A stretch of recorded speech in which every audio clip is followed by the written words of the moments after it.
Hi guys. Tonight we settle into the deep cold together, and you let your imagination drift toward a world that feels both familiar and impossibly distant. You breathe in, and the air around you seems to sharpen. It feels like stepping through a thin veil into a night lit only by starlight that glints off ice older than every story you have ever heard. You probably will not survive this, at least not without a very warm coat and a sense of humor. Because the Ice Age winter is not the kind of winter you post pictures of. It is the kind that steals heat from your bones even when you think you are prepared. So, before you get comfortable, take a moment to like the video and subscribe, but only if you genuinely enjoy what I do here. If you feel like sharing, let me know your location and your local time.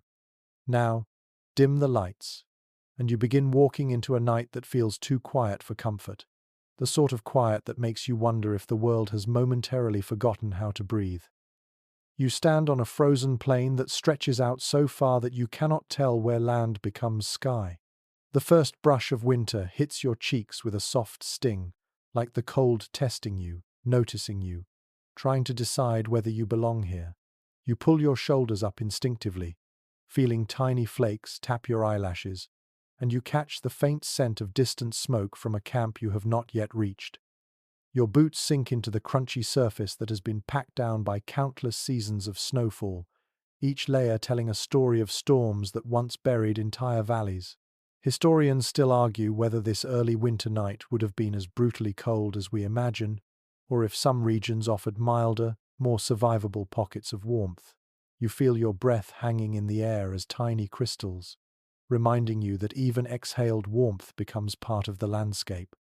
As you walk, your footsteps feel louder than they should, echoing across a vast openness that seems to have no walls. You admire the stars. They look sharper than the ones you see from your own window, as if the frozen air acts like a lens. A mainstream historical fact floats into your mind. Global sea levels during the last ice age were more than 100 meters lower than today, because so much water was locked inside enormous glaciers. You picture that water, now frozen hard and towering like silent giants somewhere in the distance, shaping the world beneath your feet in ways you do not fully understand yet. A soft wind moves across the plain and tugs at your clothes with a delicate but insistent pull. There is a hint of something unexpected in the air, a quirky detail seldom mentioned. Microscopic ice crystals can sometimes float like shimmering dust when the temperature drops extremely low, creating a faint sparkle even without direct moonlight. You notice this as tiny glittering points swirl lazily near your knees, almost playful despite the lethal cold. You keep walking, and the night thickens around you. There is no rushing here, no cars, no buzzing lights, only the soft crunch of your steps and the occasional sigh of wind slipping over distant drifts. The world feels paused, as if waiting for you to listen. You pass by an icy ridge, its surface shaped into curves and ripples by seasons of relentless wind. When you run your gloved fingers along it, it feels textured, almost soft, like stone that has not yet decided what it wants to become. You wonder how many winters have touched this same ridge, how many storms have sculpted these shapes. You hear a quiet pop beneath the ice as a hidden layer settles. It does not sound threatening, just alive. The ground is always shifting out here, adjusting, settling, reminding you that even stillness has its own kind of movement. The frozen crust you walk on is made of countless transformations. Snow falling, melting a little in the rare sunlight, refreezing under night skies, compressing into new layers. The Ice Age does not build landscapes quickly. It takes its time, year after year, storm after storm, letting the world form at a slow, patient pace. A distant call echoes faintly in the darkness. It might be an animal, or it could be the wind twisting itself into a sound your mind wants to interpret.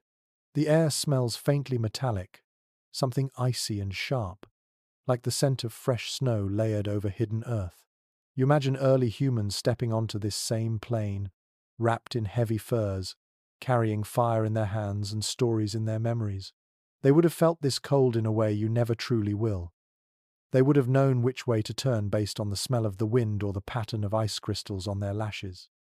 You pause for a moment as a hush deeper than silence settles around you. It makes you feel strangely calm, as if the world is setting aside its harshness for just a breath to let you appreciate its immensity. It is easy to see why ancient groups might have felt that winter nights held some kind of wisdom. A fringe tidbit drifts through your mind.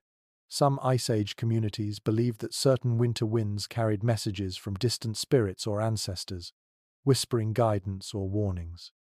You stand still for a heartbeat and listen, wondering whether the breeze curling past your ear has anything to say. You begin to notice how your body is responding. Your fingers feel clumsy. Your breath grows tighter. Your steps slow as the air drains warmth from you faster than you can replace it. You imagine the challenge faced by every creature that called this world home. Survival here required instinct, endurance, and a deep trust in the rhythm of the land. The cold is not just a force. It is a teacher, a challenger, a sculptor of lives and landscapes. As you keep walking, the horizon shifts. Shadows stretch. Colors fade. Yet the starlight grows brighter, almost guiding you forward. The icy ground begins to slope gently downward, hinting that you are approaching some kind of ancient path. Maybe it was once a riverbed long before the freeze. Or perhaps it is a route known by long vanishing feet. You lean into the slight descent, feeling the cold wrap around your ankles like a curious animal. The night deepens further as you press on. The air grows colder still, enough that even your eyelashes begin to feel stiff. You picture early hunters moving this way, their breath burning in their chests, their minds focused not on wonder but on survival. You wonder how many of them stood exactly here, watching the same stars, feeling the same sting in their lungs. You realize that although the world has changed, the human response to cold has not changed much at all.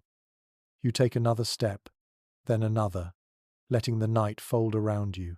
The first breath of the frozen world has welcomed you, and you feel yourself becoming part of its quiet rhythm as you make your way toward the looming presence of glaciers waiting somewhere beyond the next dark rise. You keep walking, letting the cold night settle into your shoulders as the land begins to rise ahead of you.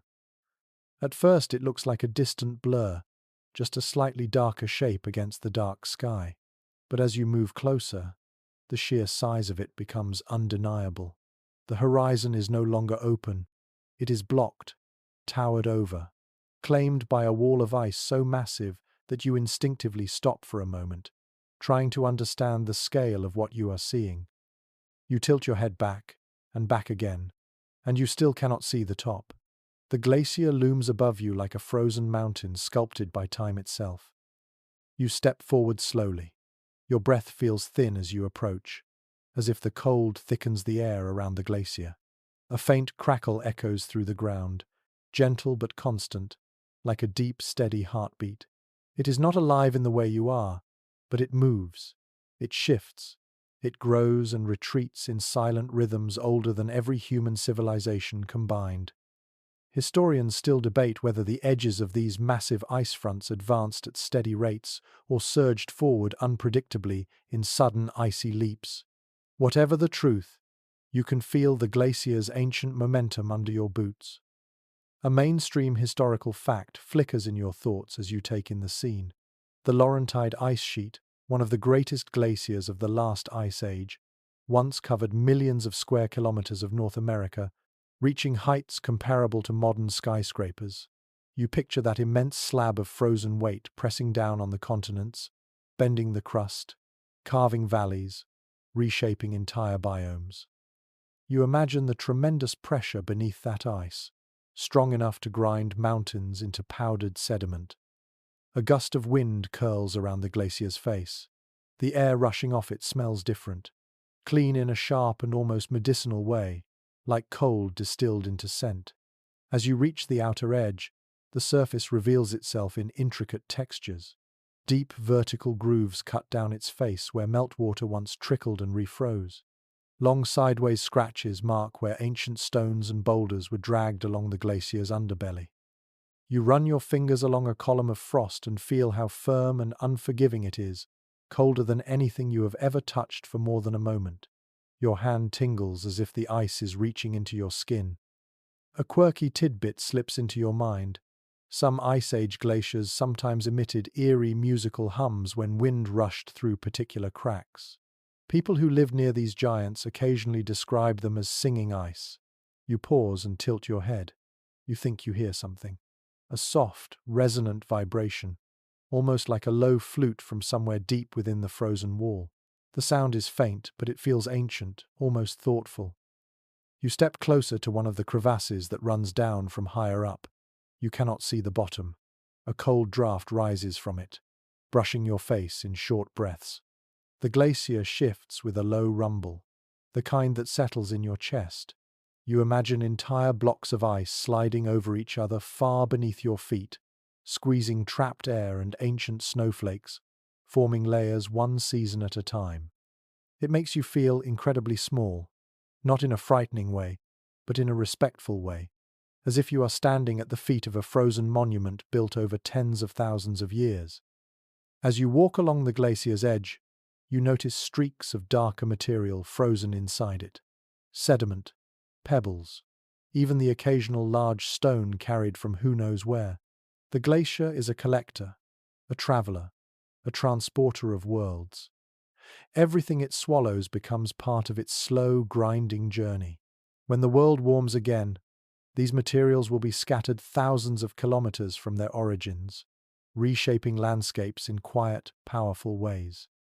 Your footsteps crunch over crusted snow that has been repeatedly pressed and lifted by the shifting ice. Each crunch echoes slightly, bouncing off the frozen wall beside you. The acoustics are strange. Some sounds seem to vanish into the ice as if swallowed. Others bounce back sharper than expected, ringing in your ears. You imagine early humans walking alongside these same walls with torches flickering in their hands, listening for signs of movement that might warn them of sudden collapses. You find yourself noticing how the glacier glows faintly in the starlight. Ice this old and this dense does not glint the way fresh snow does. Instead, it holds light, absorbing it into layers and letting only the softest reflections return to your eyes. It makes the glacier look like a sleeping creature wrapped in a dull blue aura. The air near the glacier grows colder the longer you linger. You feel it in your chest, in your fingertips, even in the tip of your nose. The temperature drops enough to make your eyelashes stiff again. You exhale, and your breath forms a thick cloud that drifts toward the ice before dissolving into the night. You continue walking along the glacier and begin to notice small melt channels frozen in place, as if time stopped while streams were still flowing. Their smooth curves run down the glacier's side like delicate sculptures carved by a patient artist. Frost gathers around their edges in feathery patterns that look almost like icy ferns. You think about how loud this place must be when the sun returns in late spring. Meltwater roaring under the glacier, cracking and groaning as large slabs shift and reposition. Ice caves collapsing, rivers bursting out from beneath. The glacial world has seasons too, even if this winter one lasts longer than any you have ever known. Another low rumble rolls beneath your feet. You pause. The glacier is not threatening you. It is simply living its slow, heavy life. You place your palm against its surface. The cold sinks quickly into your skin. You feel the pulse of ancient snow, compressed into clear blue ice long before humans built their first shelters. The land around you is shaped by this giant. Valleys carved, hills formed, rivers redirected. Even the soil far from here carries traces of glacial travel. Walking beside it feels like reading a long, slow chapter of Earth's autobiography, written in frozen strokes across continents. You take one last look at the towering wall above you, letting its vastness settle into your mind. Then you turn, ready to continue your journey deeper into the Ice Age world, where your own breath may soon freeze into crystals as the night grows even colder ahead. You move away from the glacier's looming face, feeling the cold releasing you just enough for your body to function again. The land opens before you like an untouched canvas of white and bluish grey. With every step, you breathe in air so cold that it feels thick, almost textured, as if you could reach out and grab a handful of it. Your breath turns immediately to tiny crystals, drifting away in delicate shivers that sparkle briefly before fading into the dark. You watch them float, marveling at how even your exhale becomes a brief part of the Ice Age landscape. You draw a slow breath, noticing how the frigid air stings the back of your throat. It sharpens your senses. It rushes into your lungs like a cold river, and you feel a tiny ache each time you inhale.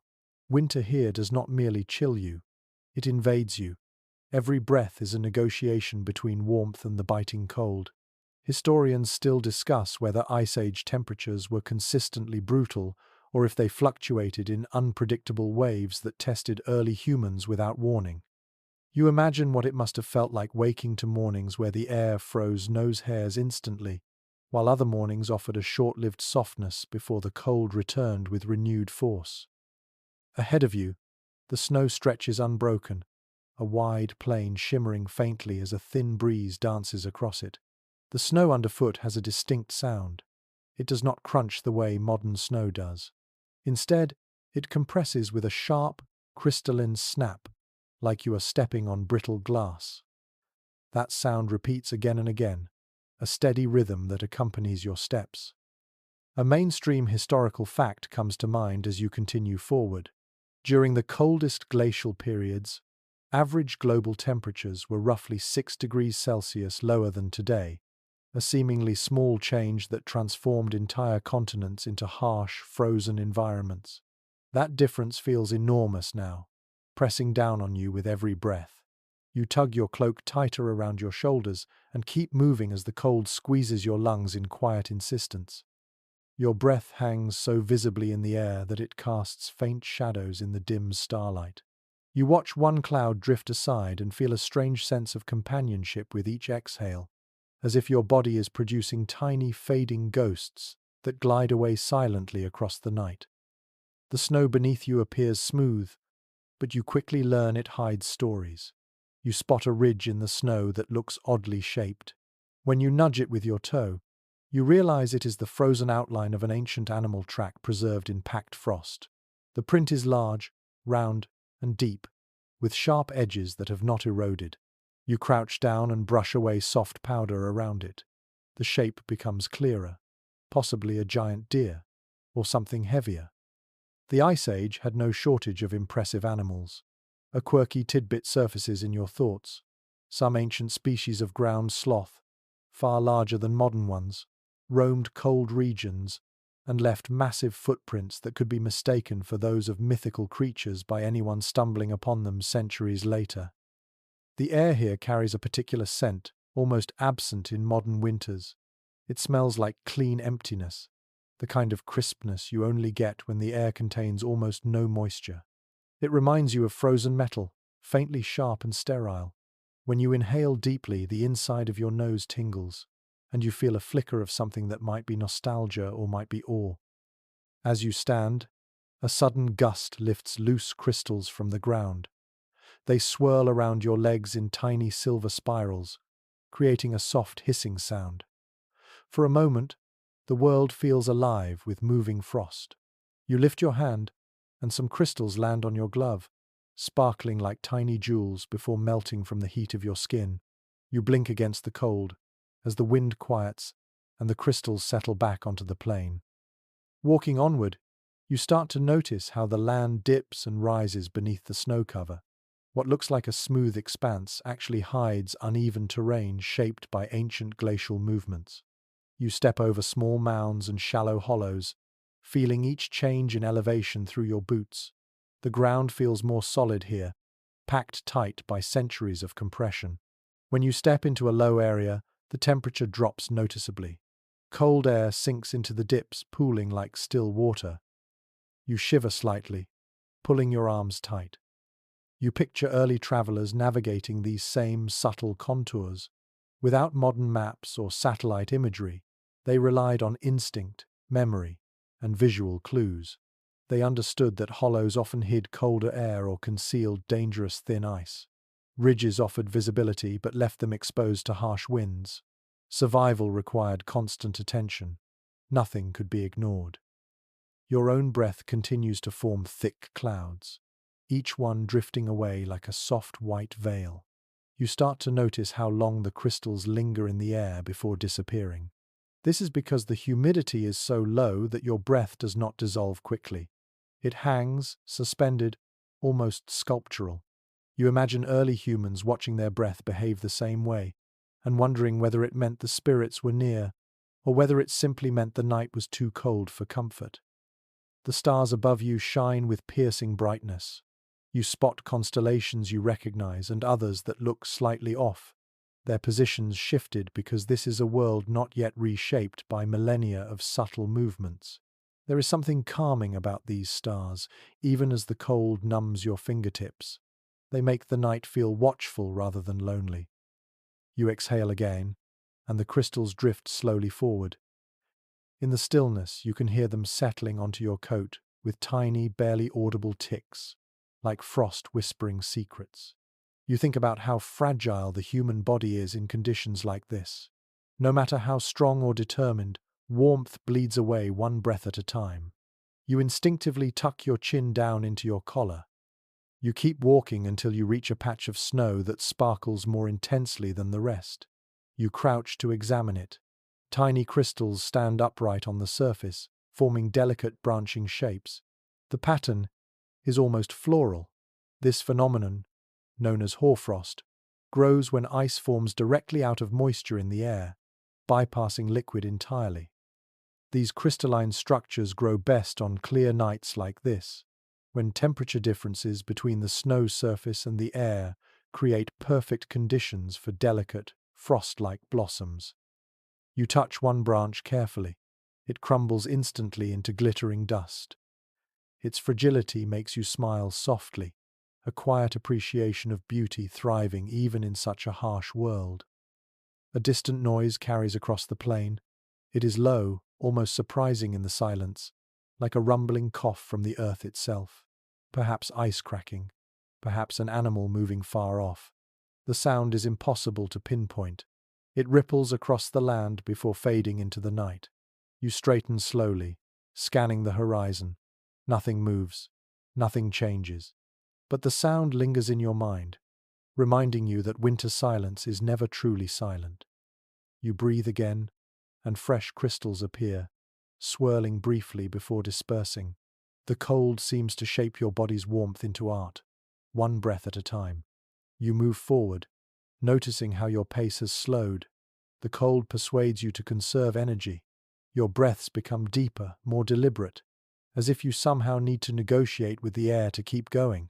You imagine how early humans mastered this rhythm, learning to breathe in ways that used less warmth, less energy, less moisture.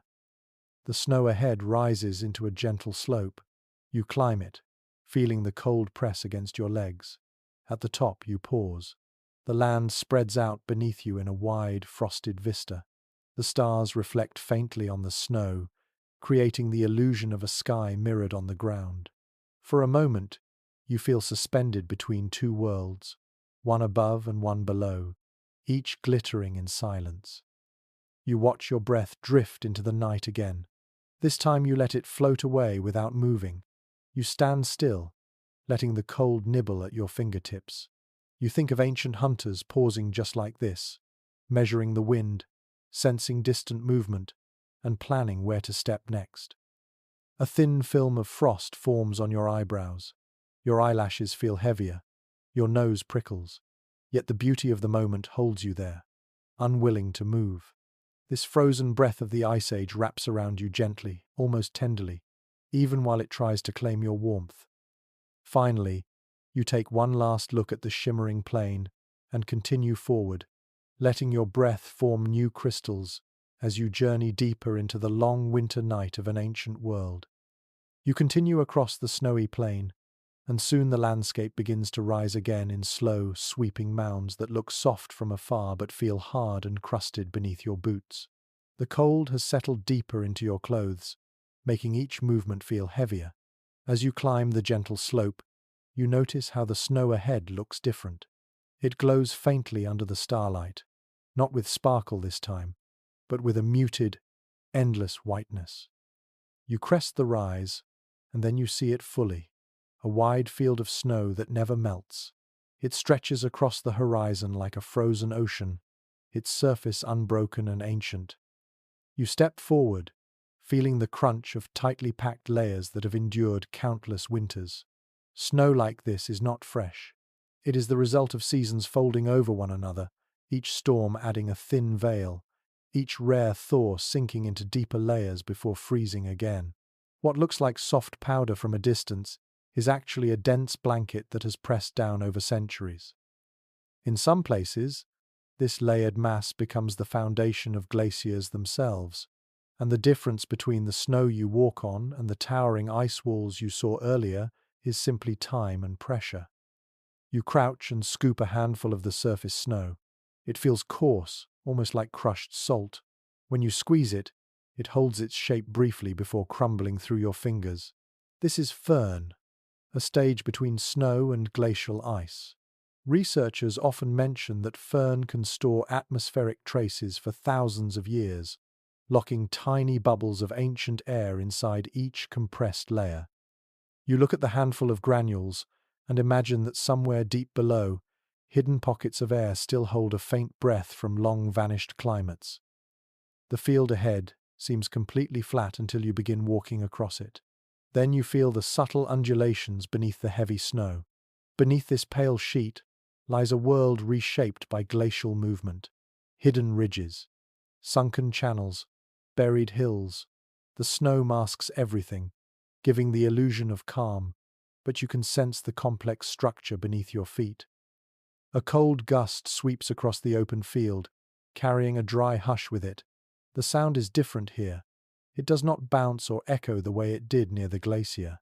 Instead, it moves quietly across the surface, as if the snow absorbs noise. You breathe out, and even your breath cloud feels subdued, fading more quickly into the stillness.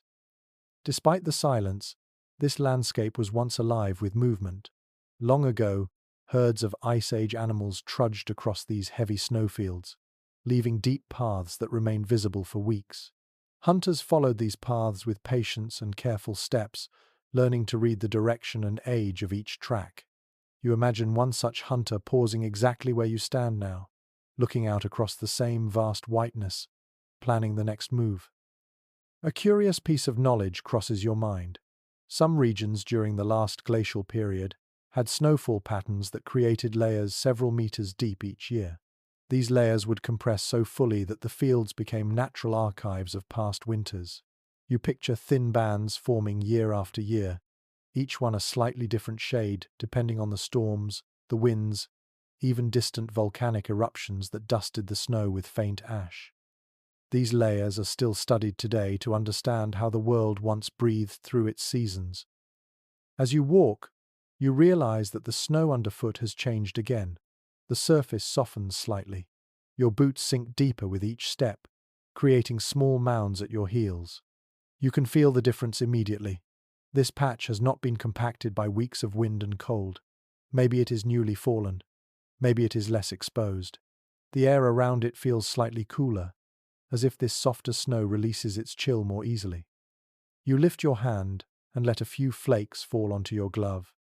They are not fresh flakes from the sky, but tiny grains lifted by the breeze, glittering like powdered glass. They melt instantly on your skin. That quick disappearance reminds you of how fiercely this winter devours warmth. Even the smallest bit of heat vanishes without mercy. You continue on, noticing strange patterns forming on the surface. In some places, the snow has been sculpted into delicate ripples that resemble waves on a shallow beach. These formations, often shaped by steady wind, can tell experienced travelers which direction storms tend to blow from. You crouch and run your fingers along one crest. The surface feels smooth and glassy. If you press harder, it cracks with a crisp snap. As your steps carry you deeper into the endless whiteness, you begin to sense how disorienting this landscape can be. With no trees, no rocks, no landmarks, everything looks the same in every direction. It would be easy to wander in circles without realizing it. Early humans sometimes tied bits of colored cord or left bundles of sticks behind them when crossing long snowfields, creating simple markers so they would know if they had looped back upon themselves. You imagine how unsettling it must have been to travel across such sameness with nothing but instinct to guide you. The sky above remains a deep, cold blue despite the stars. A thin haze forms along the horizon, almost invisible until you squint. That faint haze is made of tiny ice crystals suspended in the air, forming what some researchers describe as a light pillar effect when conditions are perfect. You look closely, hoping to spot one of these shimmering columns. Not tonight. The air is too still. Ahead, you spot something odd. A long, narrow depression running across the snow. At first you think it might be an animal trail, but the shape is too straight. You kneel beside it and brush away loose powder. Beneath the top layer is a subtle glide groove, perhaps an ancient ice shelf once dragged across this very spot. Or maybe this channel was shaped by meltwater during a brief warm spell thousands of years ago. Even now, long after the event, the mark remains, preserved like a whisper from an earlier season. A few steps later, you notice darker streaks breaking the surface of the snow. You bend down and pick up a small piece. It is a tiny fragment of wind-blown sediment, carried from some faraway place. Wind during the Ice Age was capable of lifting fine particles and scattering them across great distances. Some regions even developed loess landscapes, thick blankets of wind-deposited silt that remain fertile soil today. You let the tiny particle fall from your glove, wondering how many hundreds of kilometers it traveled before landing here. A question drifts into your thoughts as you walk. What did early people think when they looked across snowfields like this? Did they see danger, or opportunity, or quiet beauty? Some anthropologists have suggested that long winters shaped certain spiritual beliefs, encouraging people to see the landscape as alive, watching, and responsive. You walk a little slower, sensing how easy it would be to imagine the snow itself listening. Far ahead, you notice a slight shimmer in the air. You move closer and realize it is caused by warm breath rising from a cluster of small hollows. The snow has collapsed over pockets of buried vegetation, and the tiny bit of warmth still escaping creates subtle distortions in the air. You kneel and peer into one hollow. Inside, you see the frozen remains of grass, perfectly preserved, its blades stiff and white. Your steps carry you onward until you reach a slight rise at the far edge of the snowfield. When you climb it, the landscape beyond changes again. The snow slopes downward sharply, tumbling into deeper drifts that ripple like frozen dunes. The field behind you looks flat and peaceful, but ahead lies a world of soft mounds and hidden dips that your feet will soon have to navigate. You take one last look at the snowfield that never melts. It is both still and constantly transforming, a bridge between sky and earth, a record of winters stacked endlessly on top of one another. You continue onward, ready to let the Ice Age reveal the next part of its cold, quiet story. You step away from the endless, unmoving snowfield and feel the terrain shift beneath your boots once more. At first, the ground seems stable, but then a subtle tremor of air brushes against your face, and you recognize the presence of something the Ice Age never failed to deliver. Wind, not a gentle breeze, not the playful drifting that lifted crystals earlier. This is different. This wind has a personality, an edge, a persistent force that feels almost alive. You brace yourself automatically as it sweeps across the plain, curling around your legs like a cold animal testing your resolve. The first blast steals your breath for a moment. It slashes sideways across your cheeks, and you feel the sting immediately, sharp enough to make your eyes water. You blink quickly, wiping the moisture away before it freezes. Then another gust follows, stronger, deeper, as if the world is inhaling and exhaling in giant, icy pulses. You lean into it, squinting at the darkness ahead as your cloak flutters violently behind you. There is sound in this wind, not just howling but a layered voice, shifting pitch as it moves over ridges, snow mounds, and distant ice formations. The sound rises and falls like a low song, eerie and rhythmic. Some environmental studies mention that winds sweeping across glacial landscapes could carry harmonic tones when funneled through natural channels of ice and rock. You listen carefully, and under the roar you detect faint whistling notes, almost melodic, drifting like a hidden message inside the storm. Every step now requires intention. The wind presses against you with steady insistence, forcing you to lean forward. The cold it carries is astonishing. It feels sharper than anything you have encountered so far, as if the wind has been sharpened by miles of icy travel. Your eyelashes collect fine frost as you walk. Even blinking becomes slower, heavier, as if the cold is stealing speed from your movements. A biting gust rattles through a patch of crusted snow, sending tiny fragments skittering across the surface like shards of glass. You watch them race past your feet, tapping lightly against your boots. The sound is delicate yet crisp, a rapid pattering that lasts only a moment before the wind steals the fragments again. Another wide sweep of air rises behind you and pushes hard. You stagger one step, catch yourself, and keep going. If the glacier was a silent giant, and the snowfield a quiet landscape of stillness, then the wind is a restless companion, demanding your attention at every moment. It feels unpredictable, shifting directions as if deciding whether to guide you or challenge you. You think of the people who lived through these winters without modern gear. Stories from archaeological research often highlight the difficulty of moving across open ground when winds could reach speeds capable of knocking adults and children off balance. Some Ice Age groups developed particular stances for walking against wind, leaning at specific angles to conserve energy and avoid injury. You try copying that posture now, angling your body slightly, planting your feet more firmly. It helps. A little. The cold air whistles past your ears, creating high, ringing tones that come and go without rhythm. You tuck your hands into your sleeves, feeling the numbness creep slowly into your fingers. Breathing deeply becomes a luxury. You can take only shallow breaths without feeling your lungs tighten. The air feels stripped of moisture, stripped of kindness, leaving only sharpness behind. As another gust rises, it brings with it fine powdered snow that lifts into swirling spirals. These little whirlwinds dance across the surface, twisting like pale snakes before collapsing back into the drift. You watch one swirl around your legs before dissolving, leaving behind tiny flashes of white light under the stars. The effect is mesmerizing, almost hypnotic. You take one step, then another, listening to the roar of wind-shifting pitch as the land changes under your feet.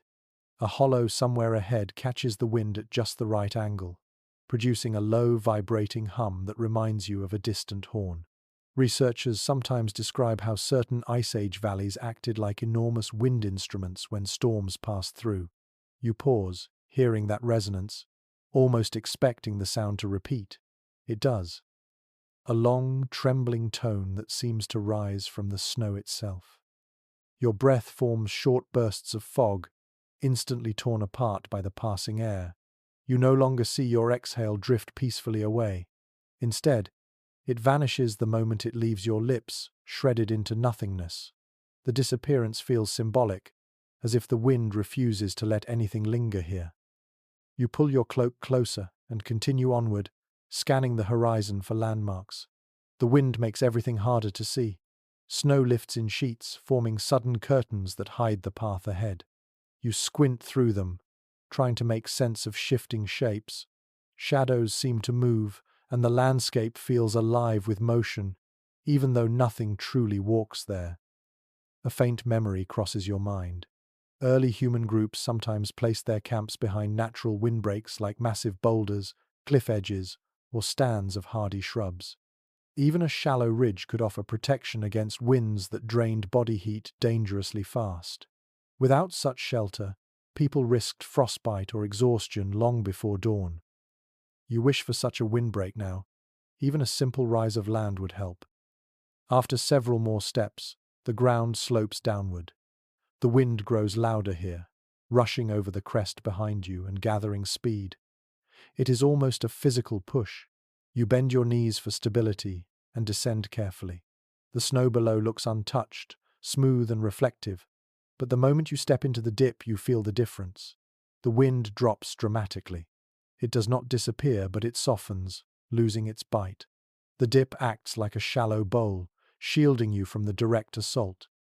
You exhale, grateful for the momentary peace. You inhale again, deeper this time. Your lungs relax slightly. You can feel the warmth returning to your fingertips, just enough to wiggle them freely again. The silence in this sheltered space feels heavy, as if the world has finally taken a breath of its own. You look up at the sky. The stars appear clearer here. The constellations look like they are leaning closer, observing your brief refuge. You sit on a firm patch of snow and let your shoulders drop, feeling the strain leave your muscles. The wind continues to roar above the ridge, but it sounds distant now, like a storm heard through thick walls. You close your eyes for a moment, listening to the muffled world around you.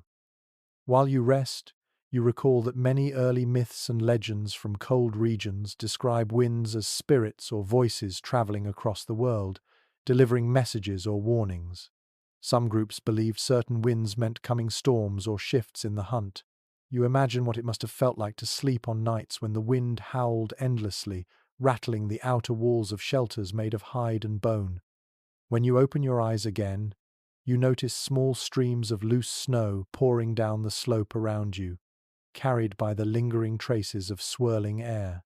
They move like tiny fog-like streams, drifting sideways across the ground. You brush some away from your knee and stand again, ready to continue. You climb out of the sheltered dip, bracing yourself for the wind to return. The moment your head rises above the ridge, the cold strikes you again, fierce and unapologetic. It pushes at your chest, tugging at your cloak. You grit your teeth and force your body forward into the relentless blast. The wind whistles fiercely now, as if measuring your determination. With every step you take, the wind seems to change its voice. It shifts from a scream to a whisper, then to a rolling growl that vibrates against your skin. It sweeps loose snow into long ribbons that trail across the ground. It sinks its icy fingers into your hair. It chills the breath before it even has time to leave your lungs. And yet, as harsh as it is, there is something strangely exhilarating about it. It makes the world feel larger, wilder, more alive. You sense how this wind shaped lives and landscapes alike. It carved dunes of snow. It smoothed ice into glassy plains. It tested creatures, pushed them, forged endurance in everything that survived here. You press on, letting the roaring air become part of the rhythm of your journey. Somewhere ahead lies a campfire, a hunt, a shelter of bone, but for now, it is just you and the wind, locked in a cold conversation that stretches across the ancient night. You fight your way past the last stubborn push of the wind until the landscape softens again, smoothing into a quieter stretch of frozen ground. The night deepens around you, and with it comes a different kind of cold, not the sharp, slicing gusts you just endured, but a steady, sinking frost that wraps itself around everything and refuses to let go. Your breath spills slowly into the air, turning to a pale cloud that drifts upward before it disappears into the dark. Ahead, you spot a faint glow flickering low to the ground, small and unsteady, like a fire trying its best to survive in a world that feels too cold for flame. You move toward it, drawn by instinct and longing. As you get closer, the flicker becomes clearer. A tiny campfire sits at the center of a shallow hollow, shielded from the worst of the wind by cleverly stacked slabs of mammoth bone. The firelight trembles against the smooth curves of the bones, making them look alive in their own quiet way. You step into the hollow, and the temperature changes instantly, as if you have crossed an invisible boundary. The cold is still there, but the sting eases, replaced by a thin envelope of warmth rising from the flames. The smell reaches you first, a mix of burning fat, smoke, and the faint earthy scent of dried moss used as kindling. You crouch beside the fire and stretch out your hands, letting the heat crawl back into your fingers slowly, almost shyly. The warmth feels fragile. You treat it carefully, as if it might slip away if you reach too fast. Above the fire, a small rack supports strips of drying meat. You watch them sway gently in the rising heat. Early humans often used fat-rich cuts to keep flames alive during brutal winters.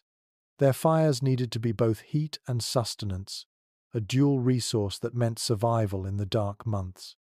You imagine families gathering around a fire like this, adding precious scraps of fuel, guarding each ember as if it were treasure. A detail from archaeological research drifts into your thoughts. Charred remains found in ancient hearths show that people used not only wood, but also dung, bone marrow, even resin from frozen trees to keep their fires alive. Everything burned differently, producing its own smell, its own color of flame, its own mood. You glance at the fire now. The flames burn low and yellow, likely fueled by something rich in oil. You settle closer, feeling the warmth seep slowly through your layered clothing. The glow softens the hard lines of the world around you. Shadows dance over the snow, shifting like silent figures moving just at the edge of vision. The fire makes the hollow feel intimate, almost welcoming. For the first time since you stepped into this Ice Age world, you feel a hint of comfort. Your eyes drift toward a small pouch lying near the bones. You pick it up and find powdered charcoal mixed with ground berries. Some Ice Age groups used blends like this to create protective markings on their skin during winter ceremonies. The mixture helped block cold winds on exposed cheeks and foreheads, and some evidence suggests that certain pigments offered antimicrobial benefits. You brush a bit between your fingers. It feels gritty and slightly sticky. You imagine someone applying it before night hunts or during long periods of travel, each mark carrying meaning beyond simple warmth. You lower the pouch and turn your attention back to the fire. Sparks rise occasionally, swirling higher in the warm air before vanishing. You watch them for a long moment, mesmerized by their brief dance. The fire pops, a small burst of sound that echoes faintly in the hollow.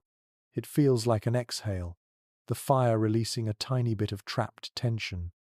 Sitting here, you begin to understand how vital this small circle of light would have been. Not just for heat, but for spirit. Without fire, nights like this could crush even the strongest resolve. With it, you gain a sense of place, a center, a reason to sit still for a while. You lean back slightly, letting the firelight warm your face. Questions from modern research drift into your mind as you watch the flames. Some scholars continue to discuss how often Ice Age groups gathered in large camps versus small family clusters. Others point to evidence of seasonal gatherings where different groups met to share food, tools, and stories before dispersing again. Here, beside the fire, you can almost imagine the quiet conversations that might have taken place. Voices low, laughter occasional, stories weaving through the night while the wind grumbled somewhere far beyond. A thin plume of smoke rises from the fire, curling lazily upward before the wind catches it and tugs it sideways.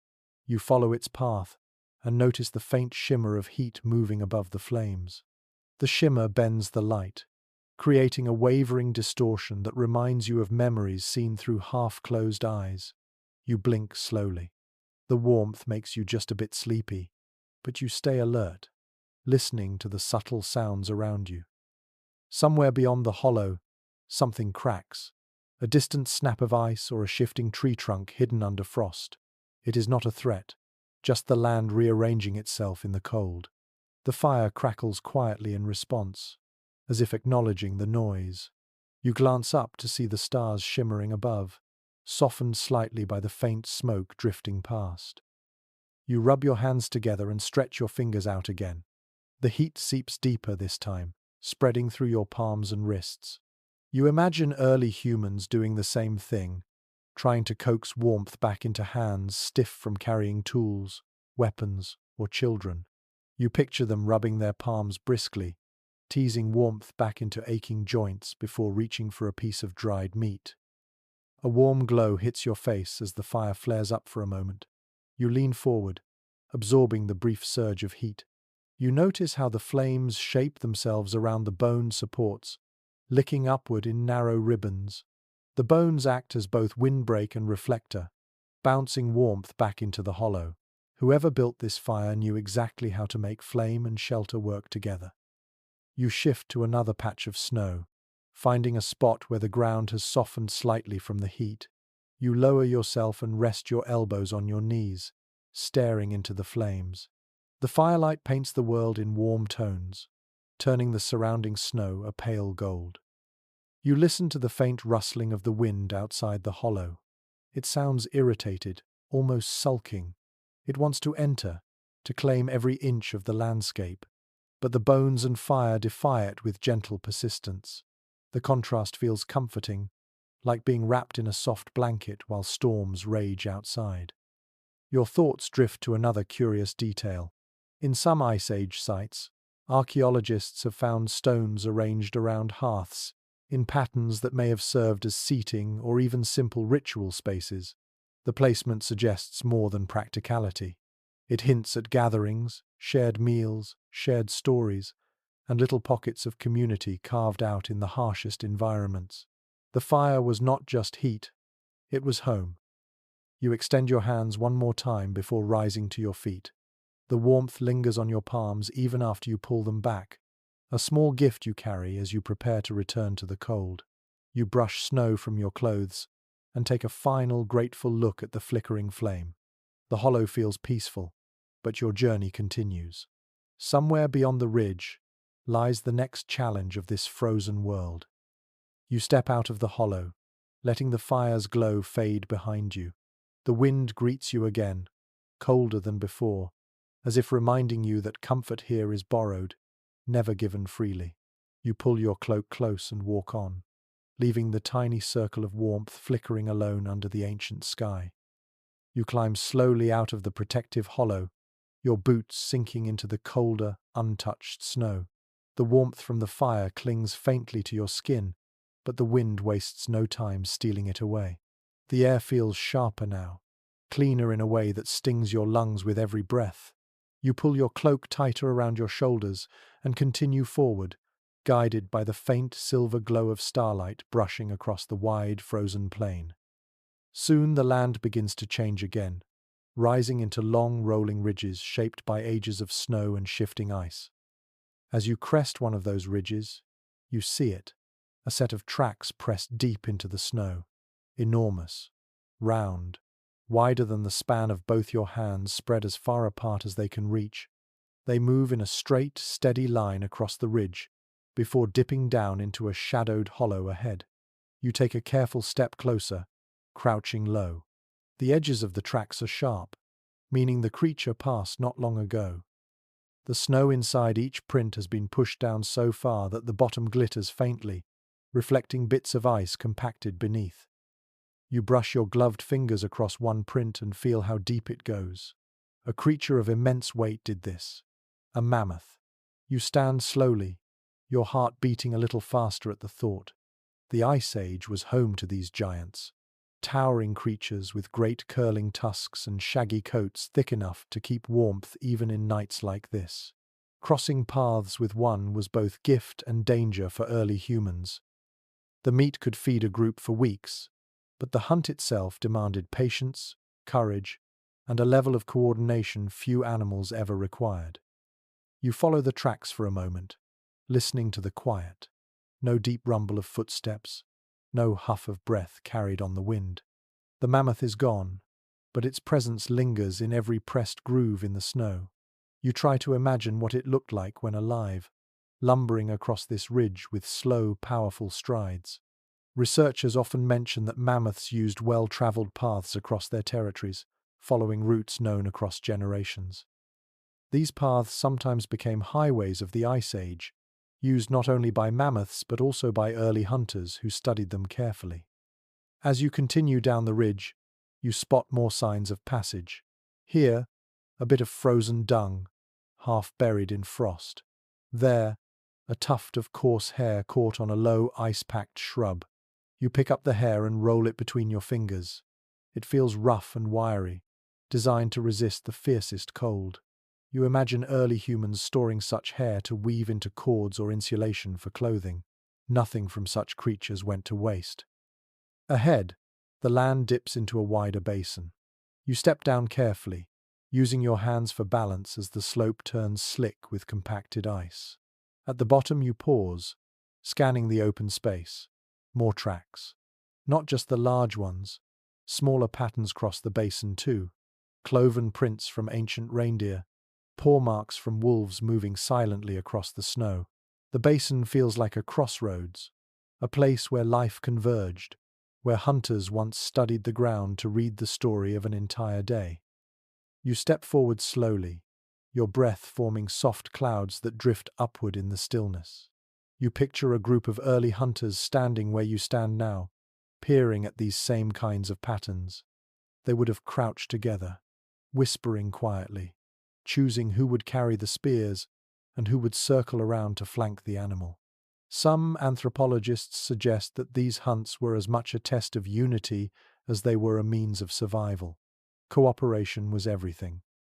A lone hunter would have stood no chance against a beast weighing several tons. The air carries a faint scent now, something earthy and warm, almost like damp hide. You follow it cautiously, listening for sound. Nothing moves, but the scent grows stronger as you approach the far edge of the basin. You crouch beside a low rise of snow and brush it aside, revealing a patch of disturbed ground beneath, a sleeping spot. A mammoth may have rested here earlier in the night, leaving behind the faint warmth of its massive body.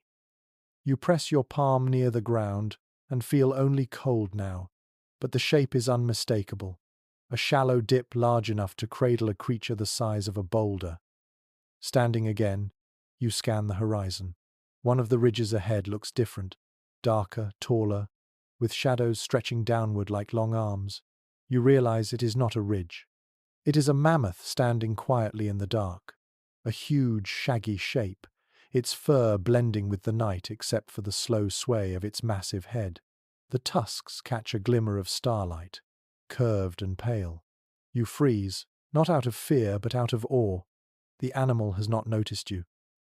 It stands still as a frost-covered statue, perhaps listening, perhaps resting. You step backwards slowly, careful not to crunch too loudly in the snow. The giant does not move. It stands with that timeless patience that only massive herbivores seem to possess. You watch for another long moment, feeling a deep connection to the ancient world around you. Then the mammoth shifts slightly, exhaling a warm cloud that rises into the cold air. The sound is soft, a deep, steady sigh that carries across the basin. You take one last look at the enormous creature and retreat quietly toward the ridge behind you. Once you reach a safe distance, you allow yourself to breathe again. Encounters like that were rare, even in the Ice Age. Hunters might follow mammoths for hours or days before finding the right moment to strike. Some groups used controlled burns on the tundra to guide these giants toward natural traps or lakes where they moved more slowly. Others relied on carefully timed throws of long spears tipped with stone points sharpened to deadly precision. When you climb the ridge and glance back, the mammoth has already begun to move, lumbering steadily toward a distant line of low shrubs. You watch its silhouette shrink slowly before it blends into the darkness. A rustle of movement catches your ear, pulling your attention away. You turn and spot a cluster of smaller animals navigating the ridge above you. Prehistoric deer, their antlers sharp and narrow, flick their heads nervously as they pick their way through the snow. They pause when they see you, their breath rising in quick silver puffs. After a moment of stillness, they bound away, hooves tapping a rapid rhythm against the icy crust. You watch them go, marveling at how swiftly they vanish into the night. This land may be frozen, but it is not lifeless. Every ridge, every hollow, every patch of wind-sculpted snow holds stories of creatures adjusting, surviving, thriving, in ways that still surprise modern researchers. As you turn back to the path ahead, another thought rises. Some excavations have revealed caches of mammoth bones arranged deliberately, suggesting that early hunters not only used these creatures for food, but also for rituals and shared memory. Certain patterns in bone placements might indicate gratitude, respect, or even spiritual significance. The Ice Age was not simply a story of cold and hunger. It was also a world filled with meaning, shaped by the creatures that lived in it. You step forward again, leaving the basin of tracks behind. The wind shifts slightly, brushing the back of your neck. You take a deep breath and continue on, feeling the ancient rhythm of the hunt echo through the frozen night. You travel onward, guided by the faint grooves of old tracks and the soft rise and fall of the frozen ground. Your legs grow heavier as the cold works deeper into your muscles. The land stretches ahead in long, pale ribbons, and you begin to notice shapes scattered across the horizon. At first, they look like small hills. Then you step closer, and the silhouettes sharpen. These are shelters, not caves, not wooden huts, structures built from the remains of giants. Mammoth bone dwellings. You descend toward the closest one, feeling the snow soften under your feet as you reach a shallow basin carved long ago by melting ice. The shelter rises gently from the drift, half buried, half exposed. Enormous ribs form the outer frame, arched upward, like the skeleton of a stranded ship. Jawbones sit side by side at the entrance, arranged into a threshold both practical and symbolic. Above everything lies a tightly stretched layer of hides, thick and fur-lined, darkened from smoke and many repairs. You pause at the entrance, running your hand lightly along one curved rib. The bone feels smooth, colder than the air, and astonishingly solid. Archaeologists have long noted how Ice Age builders selected specific bones to create frameworks, often choosing ribs, tusks, and scapulae for their shapes and durability. This dwelling shows that same precision. Every piece has purpose, fitted together in a way that suggests both engineering sense and inherited knowledge passed across many generations. You lift the hide flap and step inside.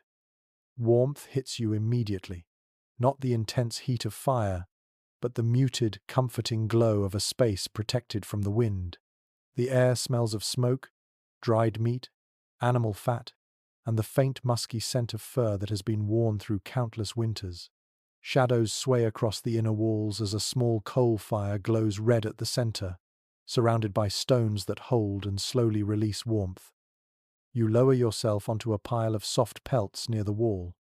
The hides beneath you feel thick and springy, layered for insulation. In this dim interior, you understand why such shelters mattered so deeply. With no forests across much of the Ice Age plains, wood was scarce. Bone and hide became the primary building materials, and clever hands turned them into havens capable of surviving storms that could last for weeks. As your eyes adjust, you notice tools hanging from a lattice woven from sinew, needles carved from bird bones, scrapers shaped from flint, tiny blades with sharp edges that still gleam despite their age. Findings from Paleolithic sites often include toolkits like these, each one a quiet testament to the resourcefulness of early families who carried their homes and survival on their backs. You imagine these tools being used to stitch hides, carve meat, trim furs, and fashion intricate ornaments that held both practical and emotional value. You shift onto your elbows and look around more carefully. In the far corner sits a pile of tusk segments arranged with careful symmetry. They are etched with tiny patterns, lines, spirals, and crosshatches. These markings remind you of the decorations found on Ice Age artifacts, symbols whose meanings remain partly mysterious. Some researchers think they recorded important events. Others believe they represented spiritual visions or seasonal guides. The interpretations vary widely, but all agree such designs were deliberate and meaningful. Near the entrance hangs a string of shells this far inland. You tilt your head, intrigued. The presence of marine shells in inland dwellings has led some specialists to propose long-distance trade networks or seasonal migrations that brought people from the coast deep into the glacial interior. You gently touch one shell. Its surface is smooth and cold, carrying the silent story of someone who traveled far to bring it here. A soft breeze slips through a tiny vent cut near the roof, and the fire responds with a quiet flicker. The air within the shelter is warmer, but still crisp. You pull the nearest hide across your shoulders and feel its softness press gently against your skin. It makes you wonder how many nights families spent here, gathered close, sharing warmth through stories, songs, and the simple comfort of one another's presence. Some anthropologists believe winter nights were when much of a community's storytelling happened, shaping memory, teaching values, and keeping fear at bay. You close your eyes for a moment, listening. Outside, the wind sighs along the bones, brushing them with a soft, whistling edge. The sound deepens as it passes through the curved ribs, turning the shelter into a natural instrument. You understand now why some ancient groups might have believed that spirits spoke through the winter winds. The shelter hums faintly, as if telling its own story. You open your eyes again and crawl a little closer to the central hearth. The coals glow like slow-beating hearts. Beside them lies a stack of fuel, small chunks of dried dung, twisted bundles of moss, even a few splintered pieces of bone. Burnable resources were always precious in landscapes where trees rarely grew. Firekeepers had to be creative. Tests on ancient hearth residues often reveal mixtures of surprising materials used to keep flames alive. You reach out and warm your palms over the coals. Your fingers tingle as the warmth sinks into them. You try to imagine the daily routine of those who lived here. Someone waking before dawn to check the embers. Someone else preparing hides for the next layer of insulation. Hunters returning with heavy bundles of meat and new bones for construction or repair. Children learning to recognize each creak of the shelter. Parents whispering hopes that winter would be merciful. A sound outside breaks the rhythm of your thoughts. A soft crunch, then another. You freeze, listening. The crunch grows louder, more deliberate. Something moves just outside the entrance. A shadow passes across the vent, opening above your head. You reach for a stone tool lying near the hearth, not out of fear, but caution. The sound pauses. The creature outside sniffs the air slowly. You hold your breath. Then the shadow shifts away, and the footsteps drift off into the snow. Likely a curious wolf or a cautious reindeer drawn by the faint scent of smoke. Encounters like this would have been common. Hunters stayed alert not only for prey but also for predators drawn to the warmth and smell of food. You lower the tool and let the tension leave your shoulders. You take a slow, deep breath and rise to your knees. The air inside the shelter feels safe again. You push the hide flap aside and step outside, leaving the warm glow behind. The night meets you with a cold embrace, but after resting in the shelter's quiet, you feel steadier, stronger. The sky above has brightened slightly with moonlight, turning the landscape silver. You look back at the shelter. Its mammoth ribs curve upward like protective arms, holding a small pocket of life in a world shaped by ice. You imagine more shelters scattered across the plains, each one glowing faintly, holding families through long winters. The bones remain long after the people move on, weathering, leaning, and collapsing over centuries until they become part of the land again. You pull your cloak tighter and begin to walk, heading toward the next rise of snow ahead. Somewhere beyond it lies another mystery of this ancient cold world, waiting for you to step inside its frozen story. You leave the bone shelter behind, watching its curved ribs fade slowly into the pale shimmer of moonlight. As you climb the next rise, the world becomes astonishingly quiet again, a quiet so complete that it feels like the snow itself is holding its breath. You pause at the crest, listening. There is nothing at first. Then, faintly, you hear something carried on the wind, not words, not calls, sounds, soft ones, strange ones, the kinds of noises that float differently through frozen air. You descend the slope and enter a broad stretch of tundra where the snow has settled into smooth, gently rolling waves. Your boots sink slightly with every step, releasing tiny puffs of powdered crystals that drift lazily behind you. The stillness is soothing at first, almost surreal. It feels like walking through a dream, painted only in whites and muted blues. Then you hear it again, a distant, low groan. It rumbles across the plain like a heavy sigh from the earth itself. You stop, turning your head, unsure if the sound came from the land, the wind, or some creature wandering unseen. Sound travels farther in cold air, often taking on strange qualities as it moves. Scientists have long observed that frigid environments can bend sound waves, making noises seem closer or farther than they truly are. You feel that idea settle in your mind as you wait for the groan to return. It does, softer this time, as if moving away. You continue walking, your steps slow and deliberate. Each crunch echoes far more loudly than seems possible. The air is so cold and clean that even your heartbeat sounds amplified inside your chest. You take a deep breath and exhale slowly. The cloud drifts upward, shimmering faintly, then dissolves almost instantly. Ahead, a cluster of low ridges appears, breaking the flatness of the terrain. As you approach, you realize they are not hills but wind-shaped formations. The snow rises and falls in patterns like frozen dunes, sculpted by storms you did not witness but can almost feel lingering in the contours. These shapes create pockets where sound seems to collect and bounce. You stop between two of these ridges and listen carefully. The wind passes overhead in a soft whisper, but down here the air stays still. In the quiet, even the shift of your clothing sounds loud. You kneel and press your palm gently against the snow. It feels solid, as if the cold has locked every crystal into place. Then another sound slips across the plain. Not a groan this time, a rhythmic clicking, faint but distinct, like stones tapping together in the distance. You straighten, eyes scanning the shadows. Nothing moves. The clicking continues for a moment, then fades abruptly. Some researchers studying polar environments have noted that temperature shifts can cause deep layers of ice to crack in rhythmic pulses. The land gives these tiny movements a voice. You imagine ancient people listening to these clicks, trying to interpret them as messages or warnings. You continue onward, climbing a gentle rise between the snow ridges.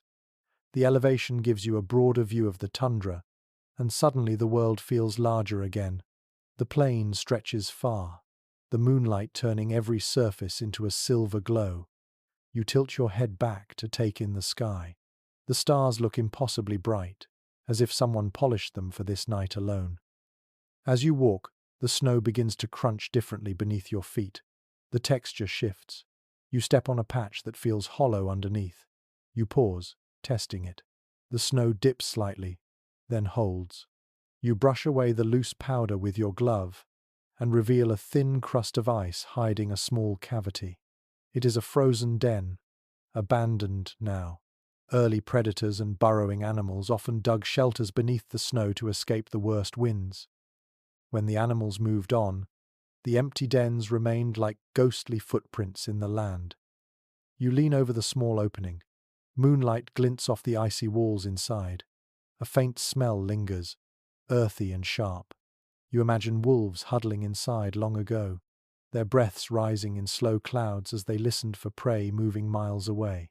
Wolves adapted beautifully to the Ice Age, traveling in packs across immense distances, their howls echoing across snowfields like signals in a frozen wilderness. You stand again and step away from the den. The silence returns quickly, wrapping around you like a heavy cloak. Yet silence here is never simple.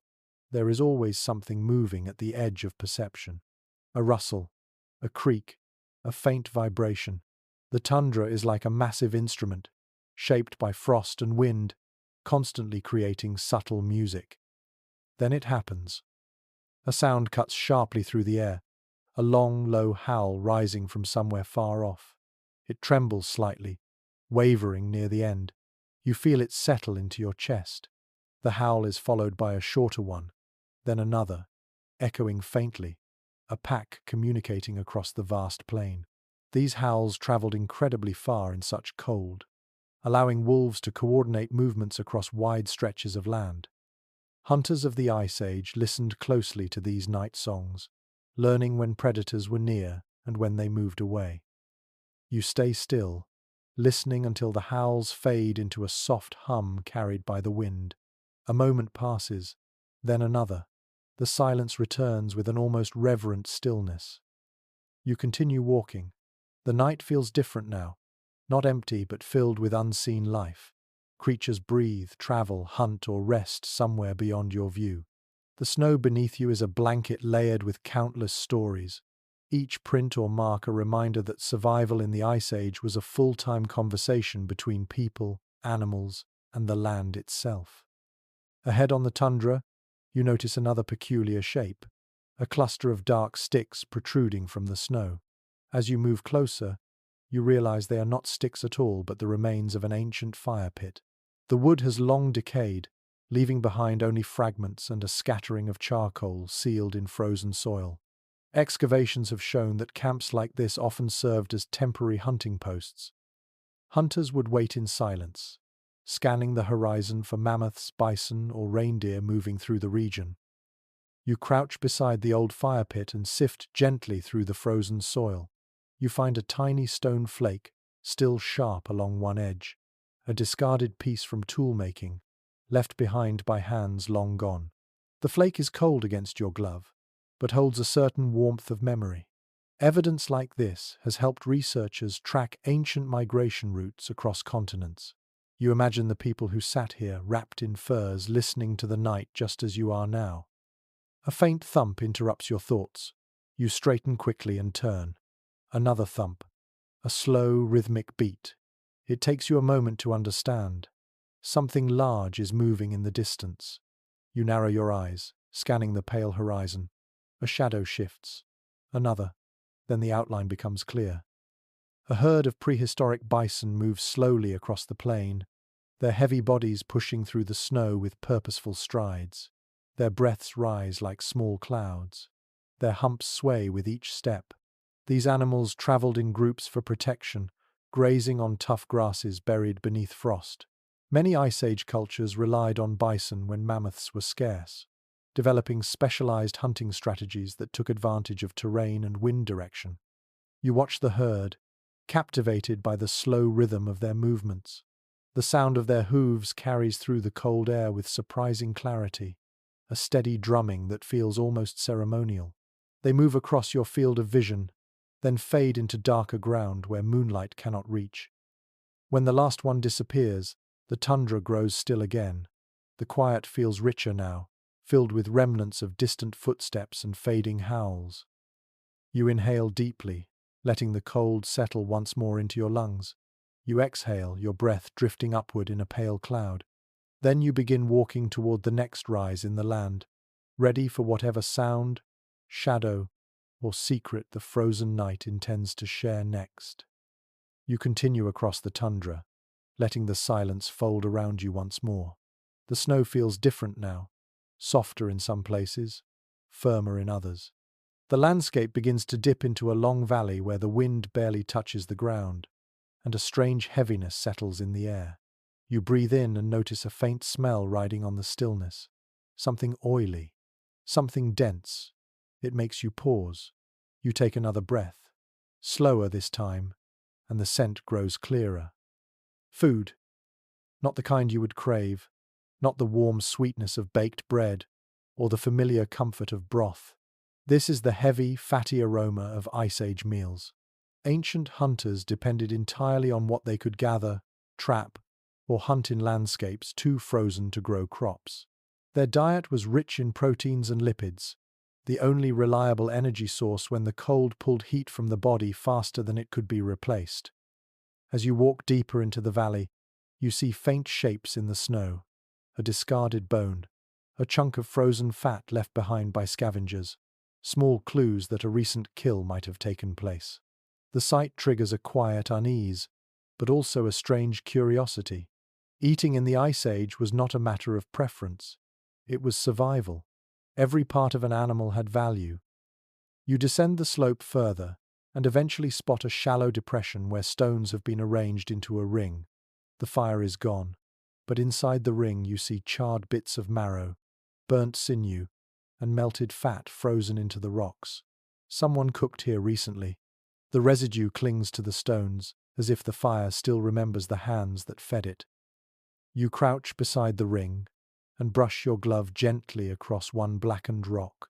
The surface crumbles slightly. You recognize what it was used for: boiling water with melted snow. Early groups often cooked stews in animal stomachs or hide bags heated with hot stones. The result was a thick, oily broth that provided enough calories to sustain hunters throughout brutal winter days. You stand again, letting the cold air sting your cheeks. As you continue walking, you begin to picture the types of meals early humans ate.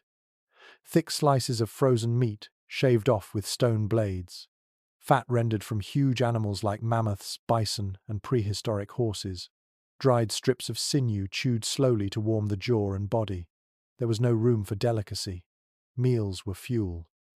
A fact often mentioned in dietary research comes to mind. Humans living in glacial environments needed tremendous calorie intake to maintain body heat. Some estimates suggest that an active hunter might have required twice the energy of someone living in a temperate climate today.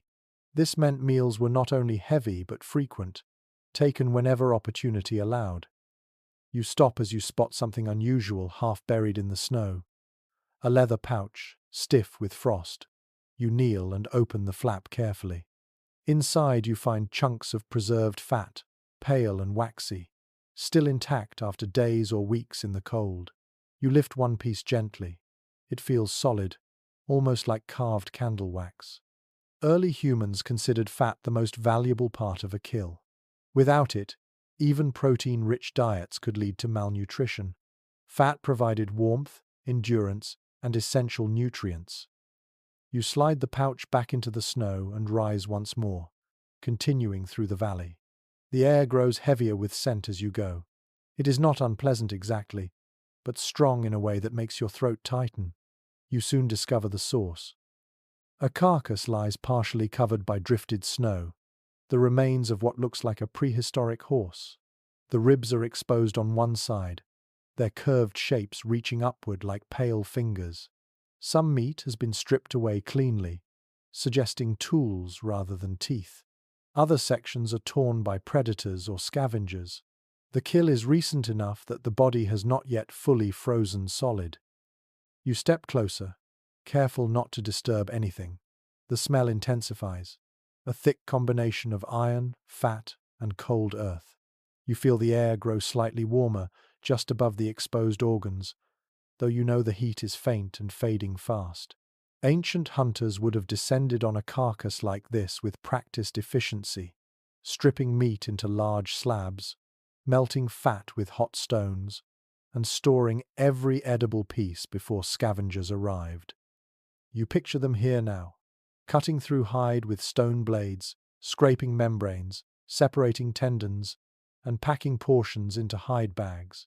Nothing wasted. Even bones would be cracked open later for their rich marrow. Some studies show that marrow was one of the earliest consistent food sources across Ice Age cultures, prized for its high energy content and relatively easy extraction.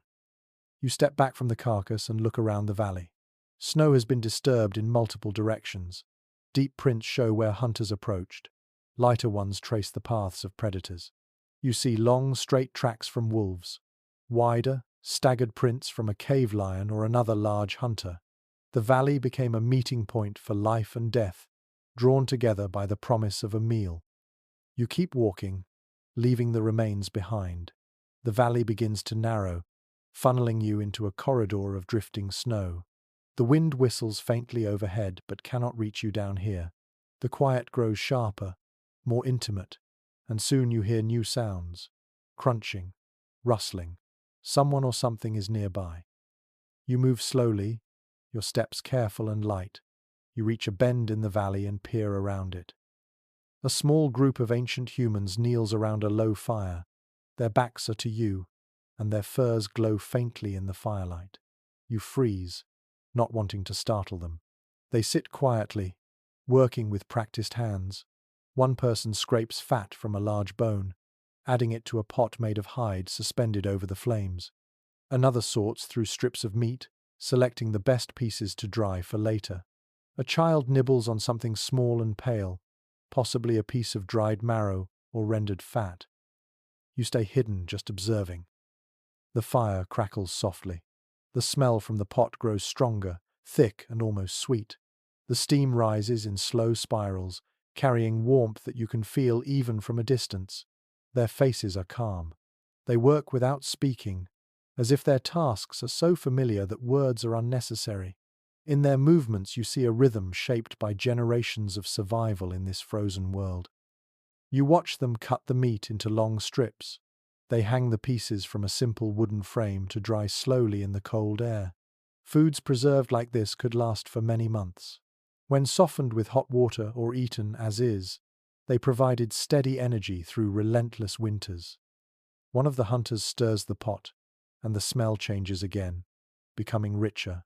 This stew likely contains fat, bits of meat, bone fragments, and snow melted into thick broth. It was not meant for comfort or taste. It was meant to keep hearts pumping, lungs working, and bodies warm enough to hunt again the next day. You imagine sitting with them, taking a bowl of the hot mixture into your cold hands. You imagine blowing on the surface, then tasting something unfamiliar but deeply nourishing, something that warms your throat instantly. In an age of scarcity, such a meal was a blessing. You take a quiet step back, letting the hunters remain undisturbed. They belong to this world in a way you never truly will. You turn and begin climbing out of the valley, your breath rising in slow clouds. At the ridge above, you pause and look back. The fire glows softly, and the figures continue their work without noticing you. Their meal will sustain them through the next night, the next hunt, the next storm. You turn toward the open plain ahead, ready to face the next part of the frozen world, your imagination still filled with the heavy smells and survival flavors of Ice Age food. You leave the valley of cooking fires behind, climbing steadily until the hills open into a wide, frozen stretch that gleams faintly under the pale moonlight. The air grows colder as you walk, but this cold feels different. It is sharper, cleaner, and strangely still. You inhale gently and notice a faint metallic scent, the kind that often hangs above frozen rivers. The terrain ahead dips into a long, winding channel where the snow lies thinner, packed tightly over ice that hides beneath the surface. You pause at the edge of this channel and study it carefully. A frozen river. You can almost feel its presence before you see it fully. Rivers in the Ice Age were unpredictable. In winter they became long, glassy pathways that tempted travelers with shortcuts, yet they concealed fractures, thin patches, and hollow spaces where rushing water continued to move beneath the surface. One careless step could break through. You crouch, brushing your glove gently across the snow. Beneath your touch you feel a firmness that is different from land. It responds with a slight vibration, as if the ice remembers the movement of water below. You stand again and step onto the surface, placing your weight carefully. It holds, but the sound that echoes upward is unsettling. A deep, muted thud, like distant thunder trapped underground. You continue forward slowly. Each step sends a faint tremor across the ice, and the sound trails behind you. Your breath drifts upward in steady puffs. The river stretches before you, a pale ribbon winding between low, snowy banks. You can see faint animal tracks crossing here and there. Hoof prints, paw prints, even a trail of small, hopping dots likely left by an Arctic hare. The animals cross this place with confidence. You, however, feel every ounce of caution. The moonlight glints off a patch where the snow has blown away, exposing a smooth sheet of clear ice. You kneel beside it and peer down. To your surprise, the ice is nearly transparent. Beneath it, frozen ripples and faint currents appear like painted patterns captured in time. In some places, dark shapes hint at stones or branches trapped below. In others, air bubbles lie suspended in strange, swirling formations. This frozen river preserves a moment that once flowed freely. A quiet crack interrupts your thoughts.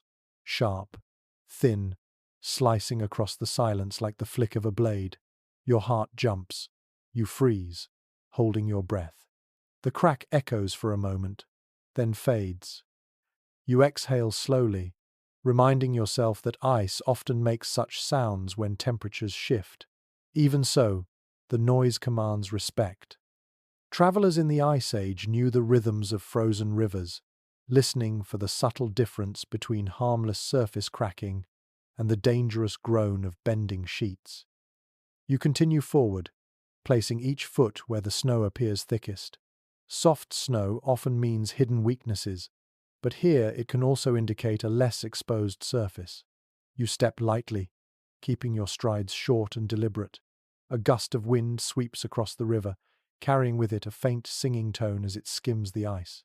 The sound is eerie, like the breath of some unseen creature calling from below.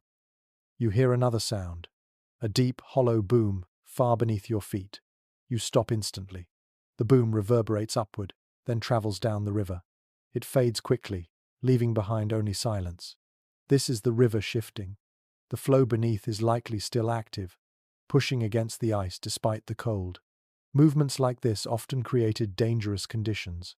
Some groups learned to test the ice with long spears or wooden poles, tapping ahead before stepping.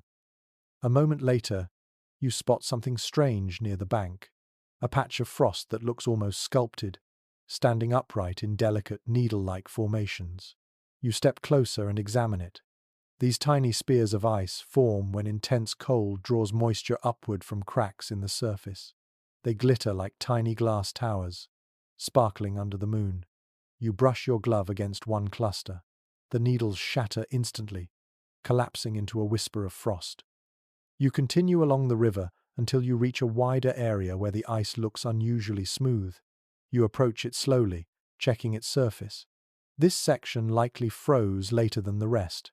The sheen looks almost too perfect. You dig your heel into the snow near the edge and test the ice with the tip of your boot.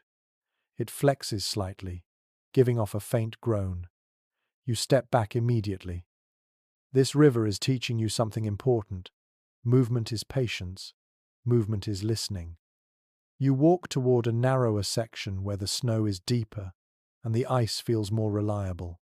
As you cross, you notice something half buried under the surface. A long, dark branch. No, not a branch. A spear. Its wooden shaft is trapped beneath a thin layer of ice, the stone tip pointing toward the far bank. You kneel beside it, your breath forming a small cloud as you examine the artifact. Someone dropped this here during a crossing, perhaps long ago, or perhaps only days before you arrived. It represents a story you will never fully know. You stand again and continue along the river, feeling the cold tighten around your ankles. The ice beneath your boots shifts subtly, each micro-movement sending tiny pulses of sound into the air. Your ears tune to them, learning the language of frozen water. The river becomes a vast sheet of music, each step creating a note, each gust of wind brushing a new sound from the surface. After several careful minutes, you reach a spot where the river bends sharply. The snow gathers thickly here, piled by storms into smooth rolling drifts. You climb one drift and look down at the ice below. Near the bend lies a cluster of rocks, their tops poking through the snow. Around them, the ice is thicker, safer, anchored by the stone's presence. You descend and step across this section, feeling the firm reassurance beneath your weight. On the far side of the river, the ground rises gradually into a sheltered clearing free from harsh wind. You step off the ice and feel solid earth beneath your feet again. Relief washes through your chest. You breathe deeply, letting the air fill your lungs without the fear of cracking ice beneath you. You turn back for a moment and look at the frozen river. Its long, pale body reflects the moonlight in a shimmering ribbon. It feels alive, despite its frozen surface. You imagine early humans crossing rivers like this, carrying children wrapped in fur, balancing meat-laden sleds, or guiding dogs that padded ahead with natural instinct. Some communities used frozen rivers as winter highways, traveling faster on ice than through deep snow. You feel grateful for the crossing, for the ice that held, for the quiet knowledge the river offered you. Then you turn toward the sheltering rise ahead, ready to follow the path into more stable ground where the night feels just a little less perilous. You leave the frozen river behind, stepping gratefully onto firmer ground, where snow packs more tightly and no hidden water stirs beneath your feet. The terrain rises into rolling mounds, the kind shaped by endless winter storms that dragged snow into long flowing drifts. As you climb the nearest slope, you notice something subtle, yet unmistakable: the weight of your clothing. It presses down on your shoulders, tugs at your steps, and reminds you with every movement that surviving in this world requires wearing half of it on your back. You slow for a moment, adjusting your layers. The fur-lined cloak wrapped around you feels heavy, thick with accumulated frost. The inner layers of hide cling to your arms and legs like stiff armor. Early humans dealt with this weight every hour of winter, moving through a world that demanded clothing as essential as air. Without these layers, your breath would freeze inside your chest. Without them, you would not last the hour. You lift your hand and brush away a dusting of frost that has gathered along your sleeve. The hide beneath is rough but dependable, stitched with sinew that resists tearing even in extreme cold. Archaeologists often describe Ice Age clothing as surprisingly sophisticated. Multiple layers, overlapping seams to block wind, reinforced stitching around joints, fur turned inward for warmth and outward for water resistance. What you wear now would be considered ingenious for its time. You shift your stance and continue moving, though your steps feel slower under the weight. The clothing shapes the way your body behaves. Every bend of your knee pushes against thick material. Every swing of your arm meets the resistance of hide grown stiff in the cold. These garments did more than protect. They defined posture, gait, even the rhythm of a journey. You imagine hunters trudging through snow like this, leaning forward under loads of supplies, with their clothing dictating how far they could travel before resting. A gust of wind crosses the ridge, but the layers shield your skin so effectively that you feel only a muted pressure. You pull your hood tighter around your face, adjusting the fur-lined edge. It traps your breath slightly, causing warm air to gather around your cheeks. In a moment like this, you understand why many Ice Age hoods extended far forward, to protect the face from freezing winds that could strip skin raw within minutes. You crouch beside a shallow slope where the snow has been blown aside, revealing patches of frozen earth. A few discarded fragments lie scattered there, pieces of hide worn thin by long use, a broken needle carved from bone, a scrap of sinew that once held clothing seams together. These remnants tell a quiet story. Clothing was not merely worn, it was repaired constantly, stitched, patched, layered, and improved again and again. Some finds show more patches than original material, proving that garments often outlasted the animals they came from. You rise again and continue along the slope. The weight of your clothing grows more noticeable. Sweat forms beneath your layers, though the cold steals it instantly. Managing temperature in the Ice Age required constant adjustment. Remove too many layers, and the cold could slip into your bones. Keep too many layers and sweat could soak the hides, freezing and turning your own clothing against you. Early humans balanced this carefully, learning through necessity how to vent heat without exposing skin. As you walk, you notice a cluster of stones arranged in a rough circle ahead. When you reach it, you realize it is a rest site, a place where travelers once stopped to remove or adjust layers, perhaps sharing warmth or tending to frostbitten fingers. You sit on one of the stones and untie the leather straps that secure part of your leg coverings. The moment you loosen them, cold air rushes in. Your legs prickle at the sudden chill.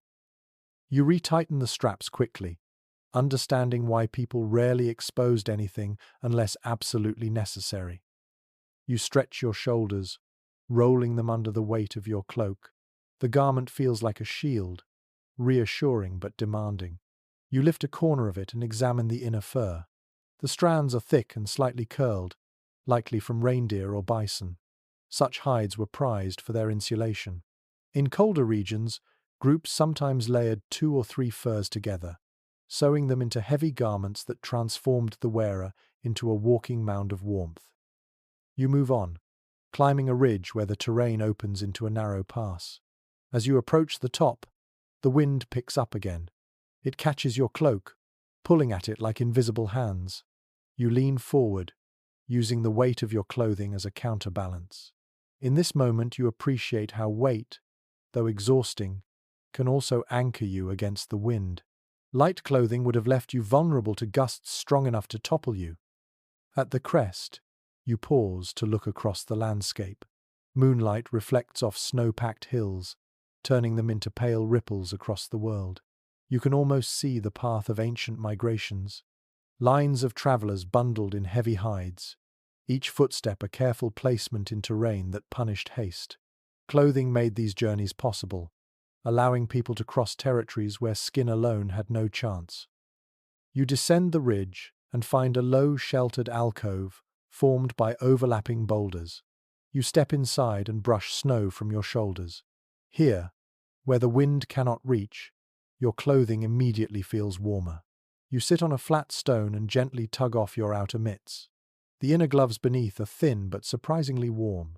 Early humans sometimes made layered gloves with fur packed between hide sheets, trapping heat while allowing some dexterity. You hold your hands near your face and breathe warm air over your fingers. You study the stitching of the gloves more carefully. Each seam is tight, almost invisible, suggesting a skilled hand. In some Ice Age sites, researchers have found needles with eyes so small that threading them must have required exquisite precision. Clothing was not merely functional. It was crafted with care, shaped by people who depended on every stitch for survival. You slip the mitts back on and rise. The alcove feels safe, but you know you cannot stay. You step out and continue along the narrow trail ahead. The snow crunches beneath you, but the sound is muffled by the layers that wrap your legs. You listen to the faint swish of hide brushing against hide, a rhythm that would have accompanied every journey through the Ice Age. The clothing becomes your soundtrack, reminder and companion. Soon you notice something else. The weight is no longer merely burden. It feels familiar, almost comforting. You have adapted. Your steps flow more easily. Your body accepts the extra mass as part of itself. Perhaps this is what made Ice Age people so resilient. The clothing became an extension of their endurance. You reach the end of the pass and step onto a wider plain where the wind has settled into gentle drifts. You pause and lift your hood slightly to let a cool breath touch your face. The cold bites with its usual precision, but your layers hold firm, protecting you, insulating you, shaping how you experience this frozen world. You take one more breath, let it drift upward in a pale cloud, and begin walking again, the weight of your clothing moving with you through the vast, ancient night. You continue across the plain, feeling the weight of your clothing settle into an easy rhythm. The wind softens, the sky clears, and the silence deepens into something vast. Ahead, the land rises gently, and you notice a faint green glow beginning to appear along the horizon.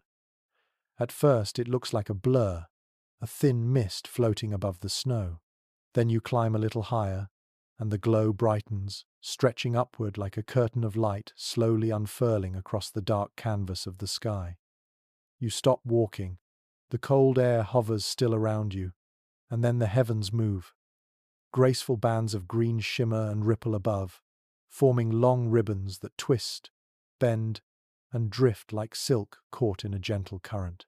Higher up, faint streaks of purple begin to entwine themselves with the green, turning the sky into a shifting tapestry of color. You let out a slow breath as the first wave of light sweeps overhead. It billows in wide arcs, gliding silently from one edge of the horizon to the other. The northern lights. You stand motionless, entranced by the glow. Many Ice Age travelers witnessed displays like this, though their interpretations were surely different. Their myths were shaped by a sky that kept changing shape after sunset. Some viewed these lights as torches carried by spirits. Others imagined them as living rivers in the sky, flowing parallel to those on the ground. The lights felt close enough to touch, close enough to whisper to, close enough to dream into being. Tonight, they feel close to you too. You lift your face to the sky and feel the faint warmth of your own breath drifting upward. The lights flicker in soft waves, painting faint reflections across the snow.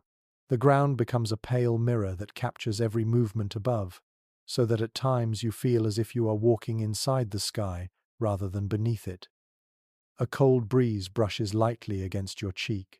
The lights intensify in response, as if stirred by the wind. You watch a bright band of green ripple across the stars like a fast-moving tide. The top of the arc glows white for a moment before dissolving into violet mist. The movement is utterly silent, yet it feels loud in emotion, like the sky is speaking through color rather than sound. You take a slow step forward, your boots sinking softly. The glow deepens, casting gentle shadows across the snow. You glance down and see your own silhouette outlined in faint green. The effect is surreal, almost magical, and it makes you understand why so many ancient cultures associated these lights with otherworldly forces. You walk closer to a higher ridge to get a better view. The snow crunches gently beneath your feet. As you climb, the sky opens wider. Now the lights surge upward in tall columns that shimmer like rising smoke. They shift from soft green to brilliant lime, then to a pale violet that tinges the edges of the clouds. The stars fade slightly under the glow, but their presence remains, scattered like jewels behind a moving veil. You sit on a patch of snow, letting your weight settle. The cold presses through your clothing, but the beauty above distracts you enough to ignore it. For a few minutes, you simply breathe and watch. Suddenly, a new form appears. Not a wave this time, but a swirling spiral of light, coiling slowly across the sky like an enormous cosmic wheel. It turns without sound, its edges shimmering with delicate colors. Such displays sometimes appear unexpectedly, and even modern observers struggle to predict their patterns. You imagine Ice Age families gathering outside their shelters to watch this same phenomenon, their breath forming clouds as they murmured questions or stories. You can almost hear those voices now, whispering imaginatively about whether the lights signaled changes in weather, shifts in herds, or messages from ancestors. The sky continues to dance. A long, soft band sweeps overhead with graceful slowness. It does not flicker now, but flows like liquid, stretching across the entire sky in a wide arc. You lie back on the snow to see it better. Your breath rises in slow clouds that blend with the night, and the snow beneath you feels firm, holding your body steady while the sky drifts and shimmers above. You let yourself imagine what early groups believed during nights like these. Some findings from symbolic artifacts suggest that celestial events held deep meaning for them. Patterns carved into mammoth ivory, or etched into stone hint at attempts to map the sky, to connect earthly cycles with the heavens. In the Ice Age, the sky was more than a backdrop.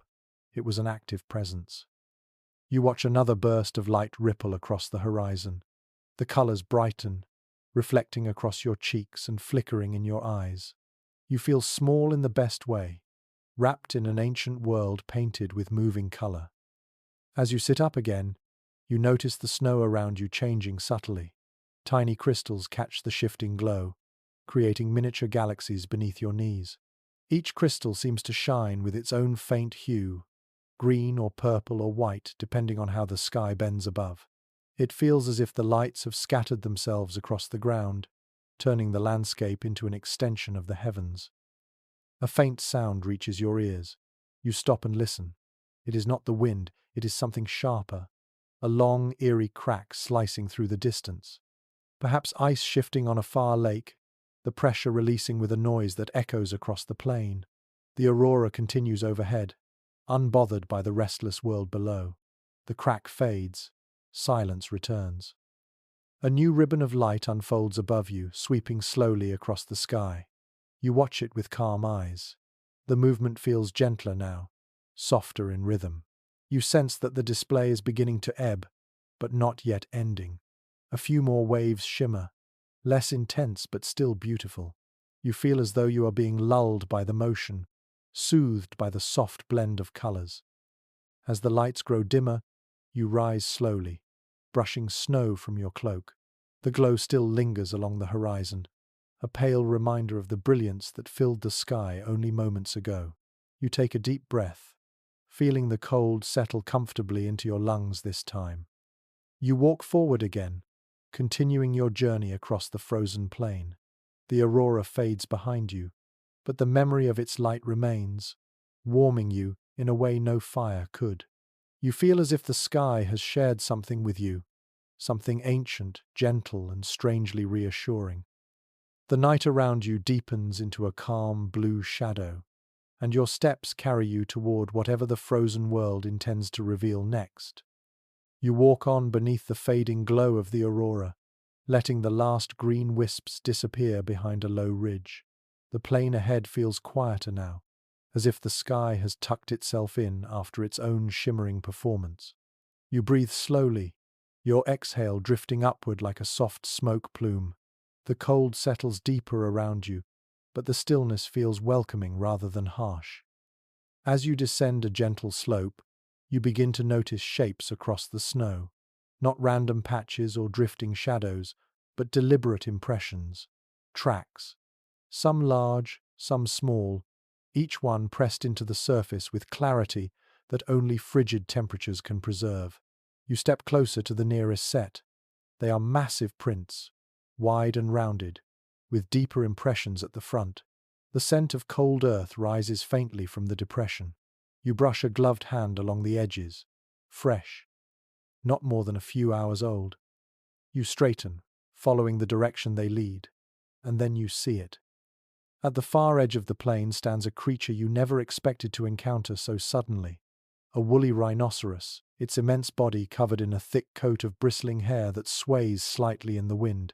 Its horn curves forward in a long, intimidating sweep, frosted near the tip where snowflakes cling.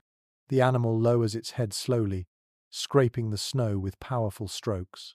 Underneath the snow lies coarse grass and frozen lichen, the only winter food available to creatures this large. You stay still, careful not to disturb it. The rhino snorts, sending a burst of warm mist into the air. Its ears twitch as it searches for more food. Despite its size, it moves with surprising delicacy. The snow parts beneath its hooves in soft sprays. You take one quiet step backward, keeping a respectful distance. These rhinos were known for their strength and temper. Hunters approached them with extreme caution, using strategies that avoided close combat. The woolly rhino moves slowly across the plain, unaware of you.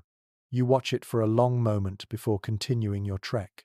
As you walk, you notice more signs of Ice Age life. A series of small, narrow prints appear beside your path. Their pattern is precise, evenly spaced, likely left by an Arctic fox moving quickly across the snow. The little creature probably followed the scent trails of larger animals, hoping to scavenge scraps left behind. You keep following the tracks until they diverge. Some lead toward a frozen ridge, others vanish into drifts shaped by recent wind. And then, another set catches your attention. These prints are odd. Not quite paw prints, not quite hoof marks. Wider toward the front and clustered closely together. You crouch, inspecting them. These belong to a giant sloth. You imagine the slow, lumbering creature making its way across the plain, its massive claws digging into the snow with each deliberate step. Though not common in all glacial regions, certain species roamed cold environments and left behind tracks that puzzled early humans. Some groups even attributed these unusual footprints to mythical beasts. You run your hand over one print and picture the sloth's immense, shaggy form moving patiently through the snow, leaving the land marked with strange symbols. You continue on, letting the trail guide you toward a narrow hollow where multiple tracks intersect. It is a meeting place of animal paths. Here a mammoth's heavy tread mixes with the pointed prints of reindeer. Here the delicate steps of a lynx cross the deeper impressions of a musk ox. The snow becomes a layered record of the land's visitors, each set of prints a fragment of a much larger story. The air shifts again, carrying a faint warmth that surprises you momentarily. You look around, searching for its source. Then you see the reason. Steam rises from a patch of exposed ground at the center of the hollow, where geothermal heat leaks from the earth. You step closer carefully, feeling the snow become slushier under your boots. When you kneel and place your hand above the steaming patch, you can feel a gentle warmth radiating upward. Some Ice Age groups used such areas as natural shelters during particularly harsh nights. These small thermal pockets provided relief when cold threatened to overwhelm them. You sit beside the warm patch and rest for a moment. The contrast between the heat rising from the ground and the cold brushing your back feels strangely peaceful. You close your eyes briefly, imagining families huddled near such spots, holding their children close while snow swept across the land outside. The warmth would have felt like a miracle in nights when temperatures dropped lower than any modern winter. After a while, you rise and continue down the hollow. The tracks grow more numerous here, overlapping in chaotic patterns. You pause as you notice something pressed deep into the snow near a rock embedded in ice. A print unlike the others. Human. Your breath catches slightly. The impression is shallow but recognizable. Toes, heel, arch. Someone passed through here barefoot or with very thin footwear in dangerously cold conditions. You kneel beside it, running your glove lightly along its edges. You wonder about the story behind it. A moment of desperation? A quick movement from a shelter to gather fuel? A silent crossing during a night hunt? You rise slowly, scanning the horizon. No one appears. Only the quiet world watches you. You follow the human print for several meters until it merges with another set. These belong to a reindeer. You imagine the person following the animal, tracking it across the plains, hoping for a successful hunt that would feed their group for days. The reindeer tracks change shape subtly where it leapt over a low drift. The person's tracks follow more slowly, each step careful and calculated. Then the tracks disappear under a patch of drifted snow. The trail ends here, lost to the shifting landscape. You exhale softly and continue moving. Moments later you spot another group of prints. These are unmistakably from a cave bear. The prints are wide and heavy, pressed deep into the snow. You follow them from a safe distance, imagining the creature's lumbering walk, its massive paws flattening the ground beneath it. Though cave bears often hibernated through winter, some emerged unexpectedly, leaving tracks like these. Early humans respected their strength and avoided conflict unless absolutely necessary. The wind picks up gently, carrying faint sounds from far away, clattering, scraping, and a soft crackling. You descend into a shallow basin where a series of tall ice formations rise from the ground. These formations were shaped by repeated freezing of meltwater, forming towers and pillars that resemble pale sculptures. When the wind passes through them, the ice emits soft tones, almost musical. You stand among them, listening to the gentle chiming that echoes through the basin. This sound would have fascinated early travelers. Some believed such ice towers were markers of sacred places. Others simply recognized them as natural wonders shaped by the land's rhythm. The towers gleam under the moonlight, their surfaces dotted with tiny crystals that sparkle like distant stars. You touch one gently. It feels smooth, yet brittle, like glass that could shatter at the slightest force. As you move between the pillars, you notice a sudden shift in shadows. You stop. Something is moving behind one of the larger formations. You step carefully around it. A steppe lion stands there, watching you quietly. Its fur is sleek, thickened by the cold. Its eyes reflect moonlight with a soft amber glow. The lion does not growl or posture. It simply observes you, head tilted slightly. You feel your heart beat faster, but you hold yourself very still. The steppe lion was one of the apex predators of this age, a creature strong enough to challenge almost anything that crossed its path. Yet this one seems curious rather than aggressive. After a few breaths, the lion flicks its tail once and turns away, padding silently between the ice pillars. Its footsteps leave soft impressions in the snow. You watch it disappear without sound, feeling the weight of the encounter linger in your chest. You exhale slowly and begin walking again, stepping carefully around the shimmering ice towers. The tracks, the animals, the shifting lights, all of them weave together into a living tapestry that reveals what the Ice Age truly was. Not just cold, but full of movement, presence, and breathtaking life. You step out of the basin, leaving the echoes behind, and continue into the vastness ahead, ready to meet the next mystery that waits in the frozen dark. You move out of the basin of shimmering ice pillars and onto firmer ground, where the snow thins enough for patches of earth to show through in dark, uneven shapes. The terrain feels different under your boots now, less like drifting powder and more like a hard surface carved by time.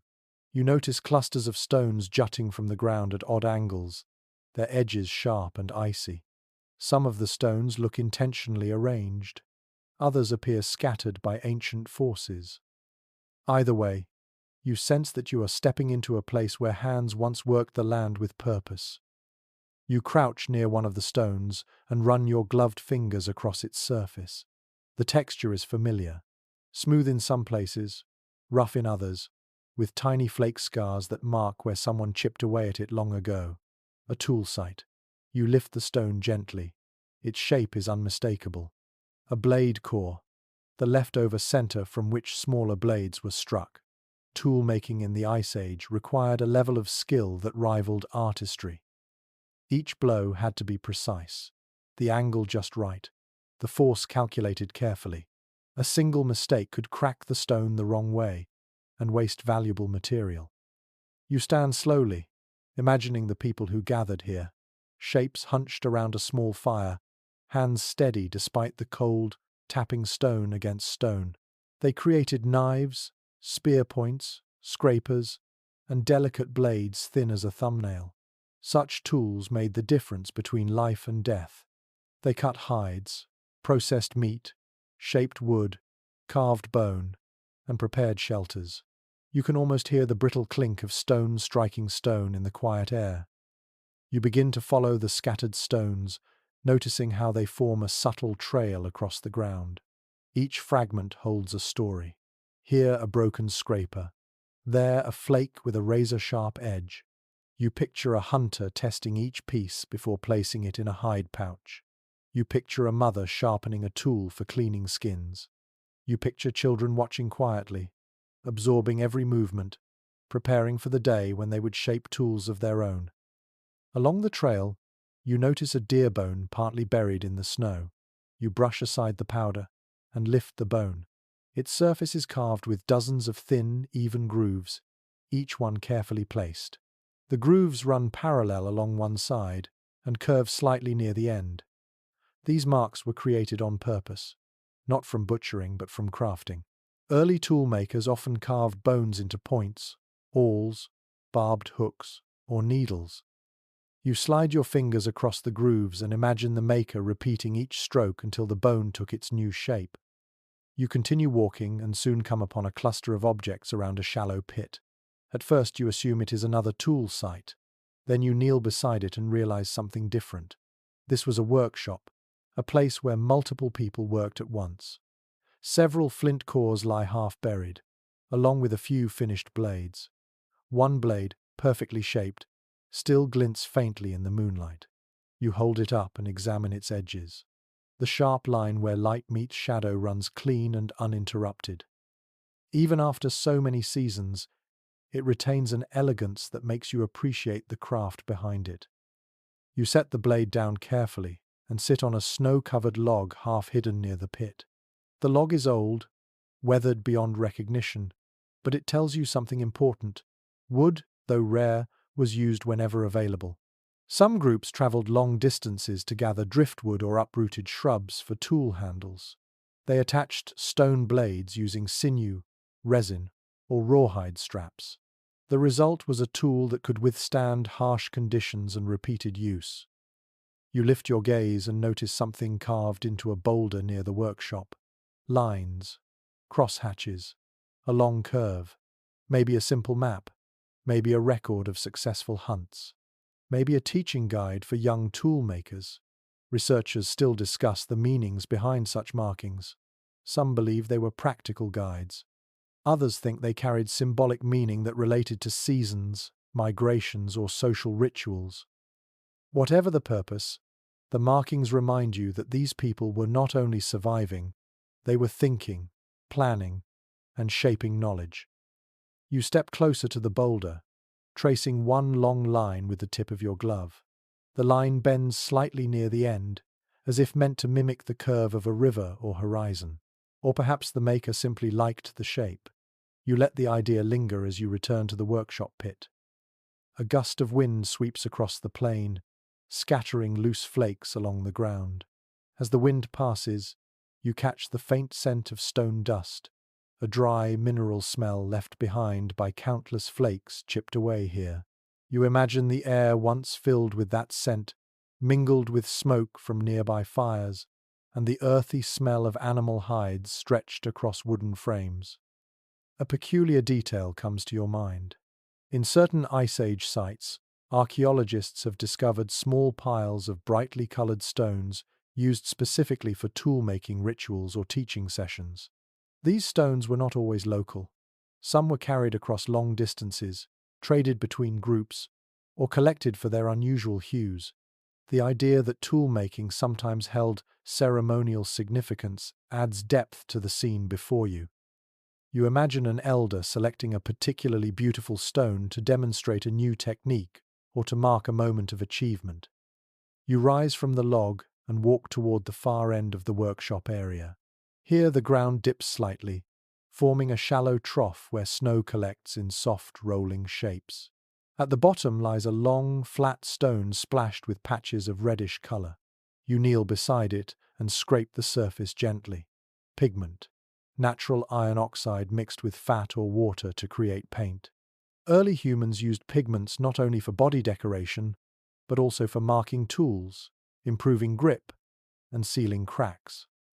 This stone was likely a mixing platform, a place where color was prepared.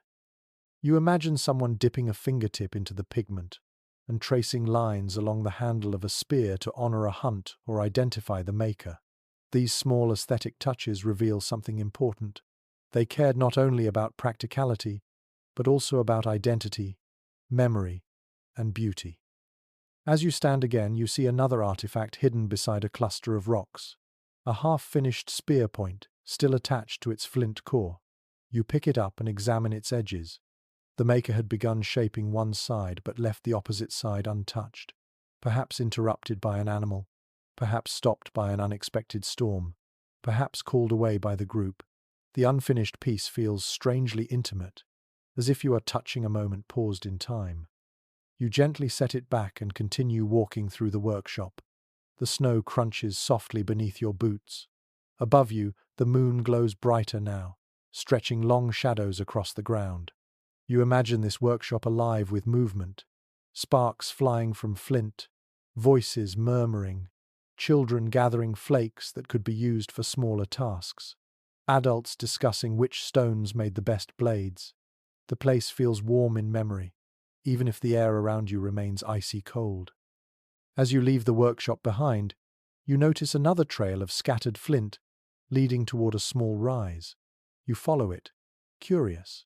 At the top of the rise lies a broad stone slab, angled across the snow. On its surface are dozens of small indentation marks, tiny round pits formed by repeated tapping.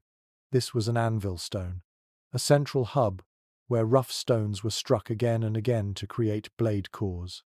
The repetitive impact of countless hands shaped this slab into what you see now. You place your gloved hand on the cold stone and imagine the people who stood exactly where you stand, creating the tools that shaped their survival. Their lives depended on these objects. Each tool was a promise of warmth, of food, of shelter. You feel a deep respect settle into your chest. You take one last look at the workshop, its scattered stones glowing faintly in the moonlight. Then you turn and begin walking again, ready to follow whatever the frozen world places before your path next. You leave the tool workshop behind, feeling the echo of ancient hands still lingering in the cold air. As you walk, the landscape begins to change. The open plains narrow into long, shallow corridors formed by piled snow and exposed stones. The wind softens to a steady murmur, brushing past your hood like a quiet voice guiding you forward. You sense a new atmosphere settling over the land, something hushed, something shared. Ahead, you notice faint shapes clustered along the base of a low ridge. They look like boulders at first, half buried in snow. But as you approach, you realize they are not rocks at all. They are shelters. Not single structures this time, but several gathered close together, forming a small settlement.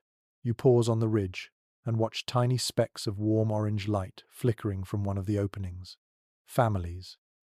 A group surviving winter together through fire, cooperation, and the steady comfort of each other's presence. You descend toward the settlement, stepping quietly so the crunch of snow beneath your boots does not echo too loudly. The air grows warmer as you approach the shelters, carrying the soft smell of burning fat and cooked meat. You recognize the subtle scent of hide smoke, rich and earthy. This is a place where nights are endured, where long hours are filled with quiet labor and even quieter hopes. You stop a few paces from the nearest shelter and listen. You can hear low voices, not loud or excited, soft, gentle, people speaking in tones meant to soothe rather than instruct. The murmurs fade and blend with the crackling of the fire inside. You take a step closer and gently lift the hide flap just enough to peek inside. The interior glows with amber light. A group of families huddles around a central fire. Children sit wrapped in thick furs, leaning against their parents. Hunters rest with tired shoulders, their hands warmed over the flames. Elders sit closest to the heat, their faces calm and eyes half closed as they listen to the soft murmuring around them. You lower the flap quietly and sit outside on a low snow bank, letting the warmth from the shelter's fire leak through the hide. You imagine sitting inside with them, learning how they survived storm-filled nights like this. You picture the roles assigned within the group: hunters caring for their weapons, gatherers preparing small caches of dried food, elders telling stories that preserved memories of ancestors who crossed these same lands. One of the shelters behind you emits a thin stream of smoke through a small opening near the top. You walk toward it and see a figure seated just inside the entrance. A woman with long tangled hair mends a torn hide using a bone needle and sinew thread. Her movements are steady and practiced. She does not speak, but the quiet concentration in her expression is clear. Clothing in winter needed constant repair. Tiny tears in outer hides could let killing cold seep in. Children often wore garments patched so many times that the seams overlapped like scales. You step back and observe the small community from a distance. The shelters are arranged in a semicircle, their entrances angled away from the prevailing wind. Snow has been piled against the lower sides for insulation. Some structures are made of mammoth bones, others of wooden frames and stacked hides. A few have carved ivory ornaments hanging near the entrance, perhaps tokens of protection or reminders of hunts that marked important seasons. In the center of the settlement lies a fire pit surrounded by stones. The fire has burned low, but faint embers still glow among the ash. This communal fire was likely used earlier in the evening for drying meat, melting snow for water, or preparing tools. The families now rest in their individual shelters, yet the heart of the settlement remains warm with shared memory. You walk slowly around the camp and find signs of daily life scattered everywhere. A set of small footprints leads from one shelter to another, their pattern playful and light. A pile of snow-packed bones lies near the edge of the settlement, sorted by shape and size for use in future tools. A few spears rest against a low stone wall, their tips sharpened and ready for the next hunt. You kneel beside one of the spears and study it. The wooden shaft is smooth from years of handling. The stone point is expertly attached with tightly wrapped sinew. You can almost feel how the hunter must grasp it, aiming with precision and trust that the tool will not fail. Spears like this kept families alive through brutal seasons. One successful hunt could mean days of warmth and nourishment. As you stand again, you notice a soft glow inside another shelter. You walk toward it and peek through a small opening. Inside, two elders sit facing each other, speaking quietly. Their hands gesture slowly, almost rhythmically. You cannot hear the words, but you sense the weight behind them. Stories are being shared. Stories that carry lessons about the land, warnings about predators, and memories of journeys that shaped the group's survival. You listen carefully, and although you cannot understand their words, you hear something familiar, a low hum, a melodic cadence, perhaps a lullaby or a winter chant meant to soothe both speaker and listener. Some ancient groups passed down songs that marked seasonal changes or honored the spirits believed to watch over families. These songs held warmth, even when the air did not. A child's laughter drifts from another shelter. The sound is soft but spirited, rising above the gentle crackle of the fire. You smile at the sound. Even in a world carved by ice, joy existed. Children played, learned, and formed bonds that carried their culture forward.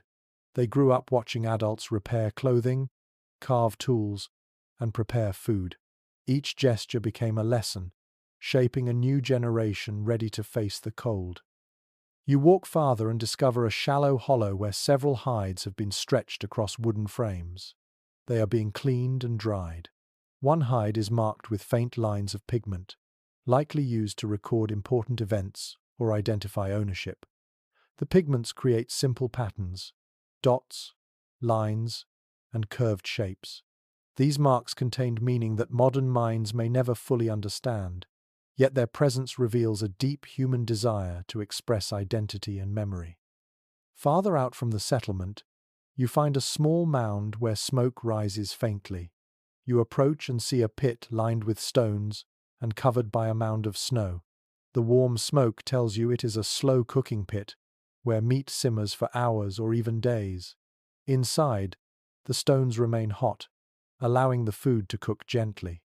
These pits preserved food for longer periods and softened tough cuts that would otherwise be difficult to eat. You inhale the faint scent rising from the snow.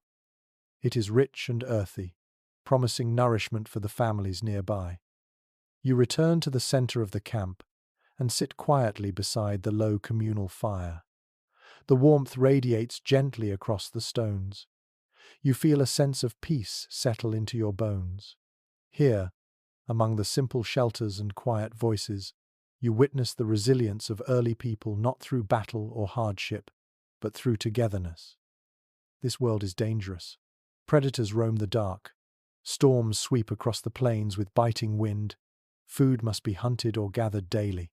Yet here, in this small, glowing settlement, survival becomes a shared act. Families depend on one another. Knowledge passes from elder to child. Hearths remain lit through nights that seem endless. You rise at last, offering a silent farewell to the people who helped make the Ice Age more than a cold wilderness. They turned it into a world of community, warmth, and enduring hope. You step away from the settlement, letting the quiet settle once more as you walk into the open land ahead. You leave the quiet settlement behind, watching the faint orange glow of their fires grow smaller as you walk farther into the widening night. The land stretches out ahead of you in long, pale sweeps of snow. The cold no longer surprises you. It simply sits on your shoulders like a companion you've learned to tolerate. Your steps become slower with the weight of your clothing and the silent pull of the world around you. The Ice Age seems endless, yet you sense a new shift waiting just beyond the next rise. You walk up a gentle slope, and at the top you stop abruptly. The terrain changes. Before you lies a vast expanse, not of snowdrifts or scattered stones, but of bare, windswept ground. The snow thins into patchy stripes, revealing dark earth hardened by centuries of cold. You sense you are stepping toward a threshold, a place where worlds once collided and changed. Far ahead, stretching from one end of the horizon to the other, lies a broad land bridge. It looks almost like a continent folded open, a massive stretch of exposed earth that was once submerged under the sea. Only the Ice Age could have revealed this path. When so much water was locked up in glaciers, Sea levels dropped, uncovering land that now lies deep beneath modern oceans. You stand still, sensing the weight of this revelation. You are staring across a route that once carried entire cultures into new worlds. You walk forward slowly, feeling the snow grow thinner under your boots. What remains is hard-packed, mixed with dirt and frost. The freezing air carries a different scent here, a faint hint of salt and seaweed that must drift upward from the ocean far beyond the lowered shoreline. You crouch and run your hand across the earth. The surface is rough, scattered with fragments of shells and pebbles washed here thousands of years ago. This land bridge once teemed with life. Herds of grazing animals crossed it during seasonal migrations, followed closely by human groups seeking new opportunities, safer hunting grounds, and unknown horizons. You rise again and take a few steps onto the exposed land. A quiet thought crosses your mind. If you followed this route far enough, you could walk into a continent that does not yet have a name. This path once connected worlds. It carried people from Asia into the lands that would become the Americas. Generations walked these same steps, their feet pressing into soil that would later vanish beneath the sea again. You walk farther, and the landscape grows even wider. The horizon looks impossibly distant, as if the sky is slowly unrolling, a scroll of new terrain in front of you. A soft breeze rises, carrying a faint, rhythmic sound that you cannot quite place. It takes you a moment to realize what it is. Hooves, many of them. A herd appears at the far edge of the land bridge. Reindeer, dozens of them, moving in unison. Their antlers catch moonlight like pale branches swaying together. They travel with purpose, heading toward what must be richer feeding grounds across the bridge. You step aside instinctively, watching them pass. Their breathing forms thick clouds. Their hooves tap steadily on the ground, leaving behind a long thread of tracks stretching into the distance. Behind them, farther back, another movement catches your eye. A cluster of woolly mammoths appears, walking with heavy, deliberate strides. Their silhouettes rise tall against the horizon. They move slowly but steadily, their pace measured and certain. These giants often use this route during seasonal migrations, following patterns laid down by ancestors before them. You can almost hear the deep rumble of their footsteps. You watch them pass for a long moment, humbled by their quiet strength. The youngest mammoth stays close to its mother, brushing against her side with each step. The adults lift their trunks periodically, sensing the air. Once they move far enough across the horizon, their shapes blend into the dim light until they vanish completely. Another group follows, but these are humans. You spot them at the crest of a slope. Their silhouettes appear as dark shapes against the sky, carrying bundles, tools, and weapons. They travel in a line, walking slowly but steadily. A migration, a decision that changed the world. The Ice Age demanded movement. Food sources shifted constantly. Weather patterns changed without warning. Some groups stayed in familiar lands. Others ventured across new terrain, guided by memory, instinct, and courage. You move closer but remain hidden behind a low rise, watching them without interrupting their journey. One of the travelers pauses and turns slightly, lifting a hand to shield their eyes from the wind. Their posture suggests caution, awareness, and hope all mixed together. Another traveler carries a child bundled tightly in furs. The child's small hand rests on the adult's shoulder, fingers curled into the thick hide. They keep moving, leaving footprints in the loose frost. Their tracks snake across the land bridge, weaving among those of animals. These impressions, overlapping layer upon layer, create a living record of movement. This place was not just a crossing, it was a gateway. You continue walking along the land bridge after the travelers disappear from sight. The ground changes again beneath your boots. It becomes softer in places, wetter, as if water lies not far below the surface. You step carefully, remembering how quickly conditions can shift in this ancient world. Soon you reach a place where the land begins to narrow. Frost clings to the low shrubs scattered across the plain, and small patches of frozen mud form irregular patterns along the ground. You notice an old campfire ring near a cluster of stones. You kneel beside it. The stones show faint discoloration, darkened by heat long ago. A few charred fragments lie inside, preserved by cold. A temporary camp, likely made during a migration. Families once stopped here to rest, eat, and whisper hopes about the strange lands ahead. You rise and continue walking until the land widens again. Here you find something that surprises you. A line of stakes frozen into the ground, each one carved from driftwood or bone. They form a loose path marker, perhaps guiding travelers or marking a safe route across unstable patches. Some specialists theorize that early groups left such markers during long migrations, simple signals to their kin who followed later. You place your hand on one of the stakes. It feels worn but sturdy, a reminder that this place once held meaning to those who crossed it. The air grows colder, and a faint mist rises from the distant shoreline. You walk toward the mist and stop at a ridge. Below lies a rolling expanse of frozen tidal flats, shimmering faintly in moonlight. Beyond that lies the open ocean, lowered far from its modern shoreline, a massive sheet of dark ice stretching to the horizon. You breathe deeply, sensing the weight of history pressed into this land. This bridge once carried people into new worlds, new ecosystems, new challenges. It shaped cultures, languages, and migrations that echo through human stories to this day. You turn back slowly, leaving the ridge behind. As you walk away from the land bridge, you feel a quiet reverence settle into your chest.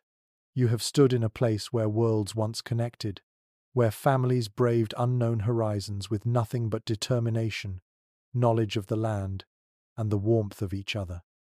Your journey continues across the ancient night, guided by the echoes of those who walked here long before you.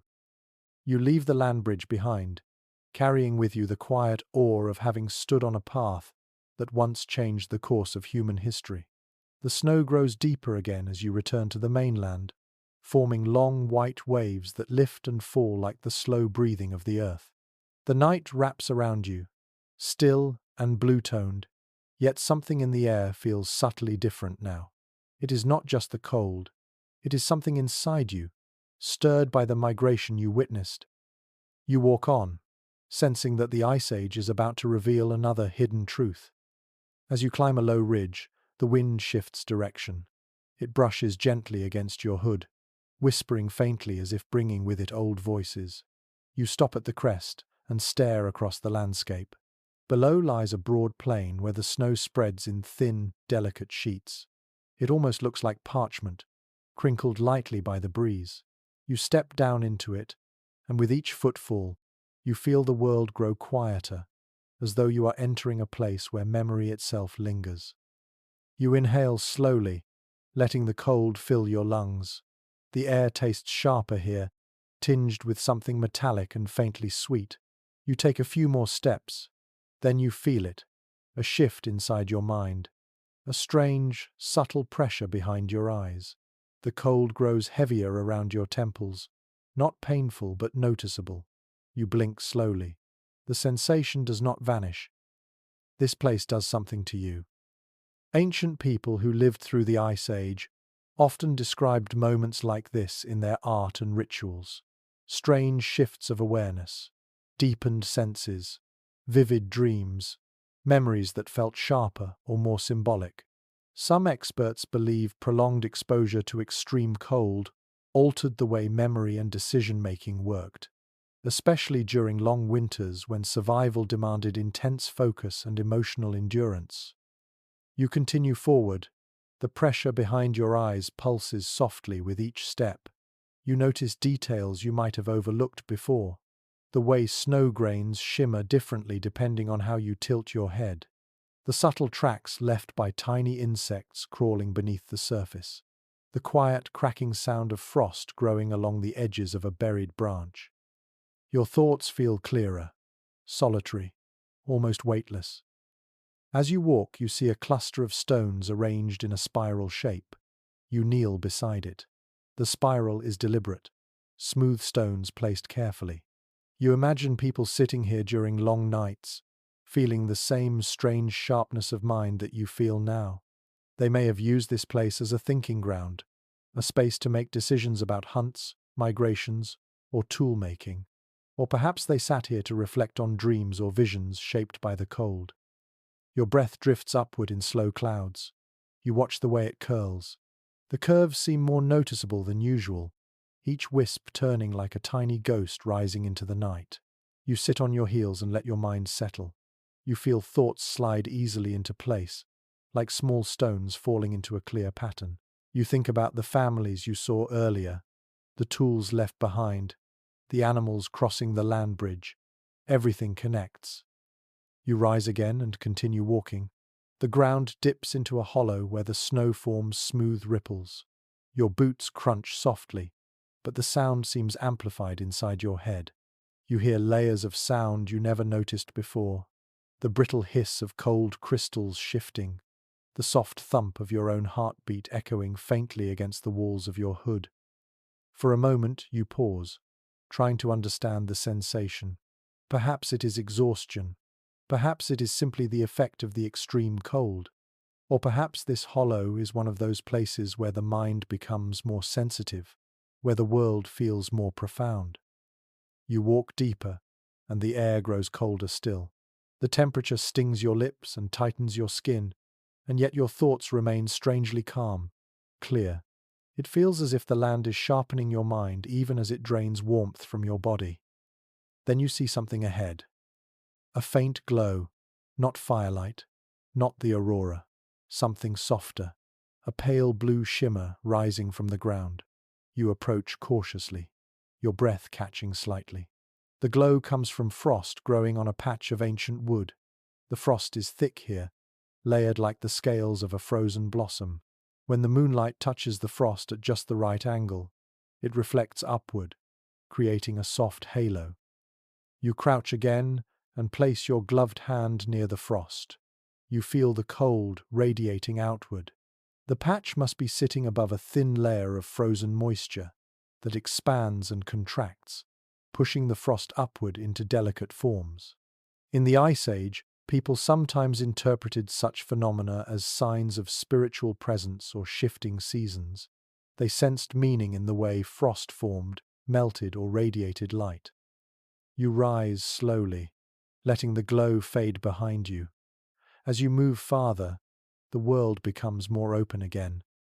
The plain expands, flattening into a wide sheet of snow under the moon. You begin to notice something unusual beneath the surface. The snow seems to hold shapes, patterns, not footprints, not animal tracks, something more subtle. You kneel and brush away a layer. Underneath lies a series of thin, crooked lines carved faintly into packed earth. These lines look like they were scratched deliberately with a stick or bone tool. The shapes resemble winding paths, branching out in multiple directions. A memory map.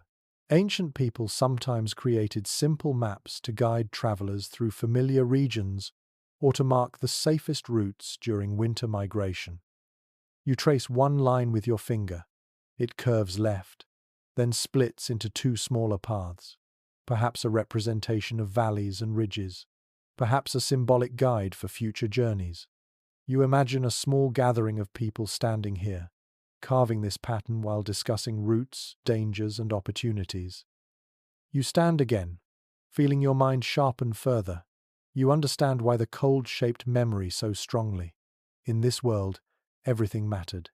Every track, every shift in wind, every story passed down by elders. Forgetting could cost lives. Remembering saved them. You walk forward, and the air begins to vibrate faintly, not with sound exactly, more like a subtle hum in your bones. The sensation grows stronger as you approach a low wall of snow and ice at the far end of the plain.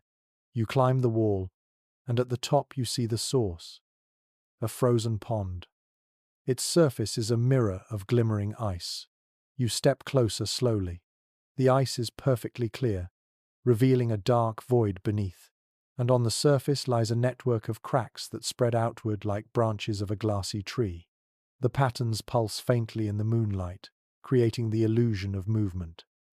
You kneel at the edge and listen. Beneath the ice, water churns slowly, trapped yet restless. The faint hum in your bones strengthens. This is the sound of deep cold pressing against liquid life. A boundary held by delicate forces. The sound has a hypnotic quality. You imagine ancient people kneeling here on nights like this, listening to the frozen pond, believing it spoke messages from the underworld. You close your eyes for a moment. The hum seeps into your awareness. Shapes drift through your mind. Mammoths walking along distant ridges, families gathered around fires, hunters carving tools, children learning to follow tracks. The cold changes how you see, how you remember, how you connect. And perhaps that is the lesson hidden in this part of the Ice Age world. Not everything the cold took was physical. It shaped minds, clarity, resilience, creativity. It carved new forms of understanding. It taught people to observe closely, think deeply, and remember strongly. You open your eyes and rise slowly from the pond's edge. Your breath drifts upward in slow, dreamy clouds. You feel calmer now, steadier. The strange sharpness behind your eyes begins to soften, leaving behind a quiet clarity. You take one last look at the frozen pond and begin walking again, carrying the stillness of this hollow in your thoughts as you continue deeper into the ancient night. You leave the frozen pond behind, its branching cracks still glimmering faintly in your memory. The air feels heavier now, as if the night has thickened somehow, wrapping the landscape in a deeper quiet. You walk across a stretch of snow that looks smooth from a distance, but shifts subtly under your boots. The ground rises into gentle mounds that hide what lies ahead, and for a long moment you can hear nothing but your own footsteps and the soft sigh of the occasional breeze. Then, as you crest one of the mounds, the world opens wide again. A vast hollow spreads before you. At first glance it appears empty, but as your eyes adjust, you begin to notice strange shapes scattered across it, large forms half buried in snow, long shadows stretching like ribs of forgotten giants. You step closer, and the silence deepens into something more solemn. The shapes become clearer, broad skulls with curved horns, long bones reaching out from icy mounds, massive vertebrae aligned like the spine of a creature you once saw alive in the distance. An old graveyard of giants. You walk carefully, stepping between the snow-covered remains of animals that once roamed this land. Their bones jut from the ground in pale arcs, some polished smooth by centuries of wind. These could be ancient bison, or perhaps mammoths that did not survive a brutal winter. The sheer number of remains tells a story of harsh seasons and changing landscapes. And yet, despite the somber setting, there is a strange softness to the place, a stillness that feels almost like respect. You kneel beside a partially exposed skull, brushing away the snow that clings to it. The bone is cold and heavy, with deep grooves etched by time. You place your hand gently on its surface. You imagine the animal's last steps, the weight of its breath, the final moment when hunger, injury, or weather claimed it. Not all Ice Age extinctions happened abruptly. Some were slow, the result of pressures that built year after year. A distant sound reaches your ears, a low rumble that rolls faintly through the ground. You lift your head. The sound repeats, softer this time, perhaps shifting ice, or perhaps something else. You rise and continue through the hollow. The bones grow more numerous as you move inward, forming strange clusters. Scattered here and there are piles of stones stacked deliberately, marking places where early humans might have offered thanks or sorrow. You have seen such markers before during your journey. They remind you that hunters respected the animals they relied on. Even as they used bone for tools and sinew for thread, they understood the weight of a life taken. As you step farther in, you notice something unusual. Two sets of bones lying close together, their rib cages almost touching. One set is massive, likely a mammoth. The other smaller but still large enough to belong to a formidable creature, perhaps a steppe lion. You crouch beside them. It is impossible to know what happened here, but the position suggests a struggle, a final encounter between predator and prey. The snow that buried them sealed the moment into the ground like a memory frozen in place. You stand again, feeling the hollow silence press gently against your ears. You walk toward another cluster of bones and spot something even stranger, an ivory tusk carved with faint markings. You kneel and examine it. The lines run in long arcs and sharp angles, forming shapes that might be symbolic or simply decorative. The tusk could have been worked by human hands before or after the animal's death. The cold has preserved its surface well. Nearby lie more artifacts. A broken spear point, its stone edge still sharp.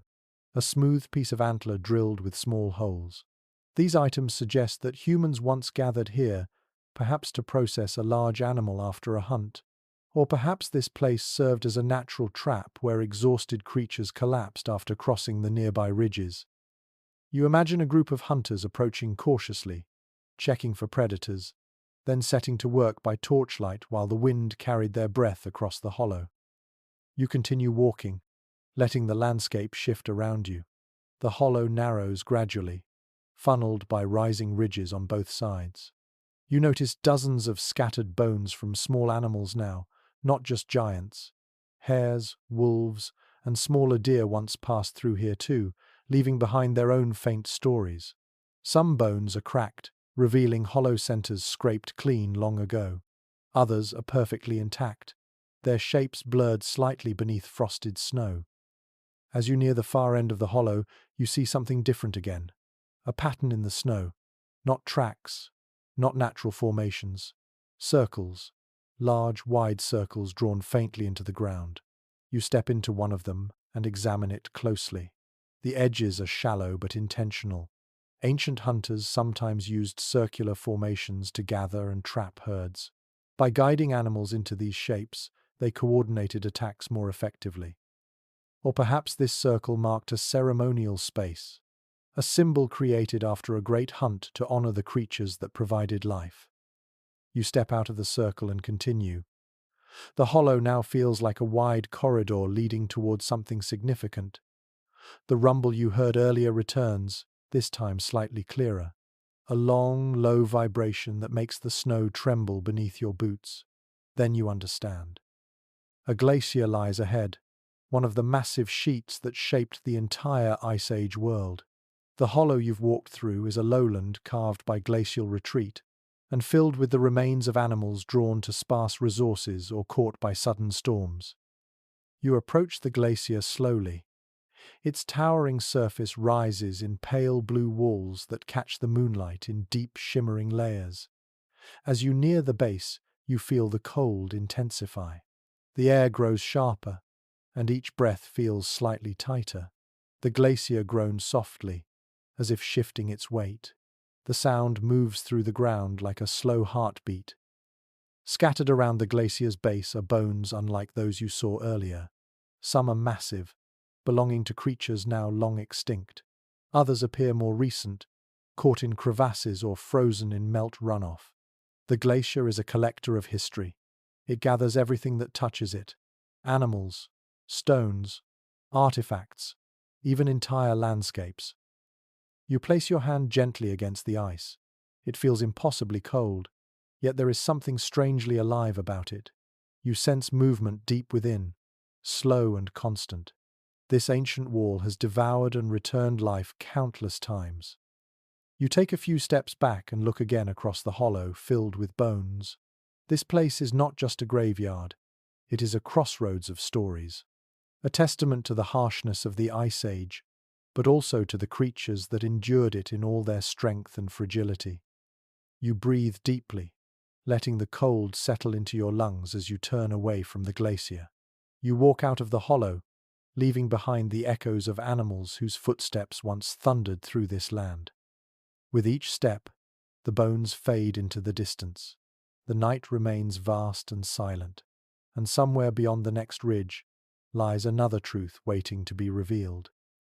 You leave the hollow of bones behind, climbing slowly out of the low valley until the land flattens again beneath the wide, cold sky.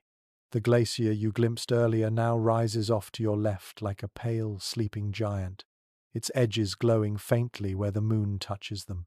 You walk parallel to its frozen wall for a while, feeling the faint tremble of distant ice shifting beneath its own weight. This tremble hums through the ground, subtle yet steady, reminding you that the landscape is not still at all. It is changing, moment by moment, even if the changes unfold in glacial time. Eventually, the ridge to your right grows steeper, and you climb it to gain a better view. When you reach the top, the land stretches before you in a curve of white broken by jagged dark lines. These lines shimmer under the moonlight. They are cracks, long fractures that slice through ice and snow as the great sheet begins its slow retreat. You walk down toward them, eager to understand the frozen world shifting beneath you. The cracks widen as you approach. Some are small, thin as a drawn line. Others gape wide enough for you to step inside if you dared.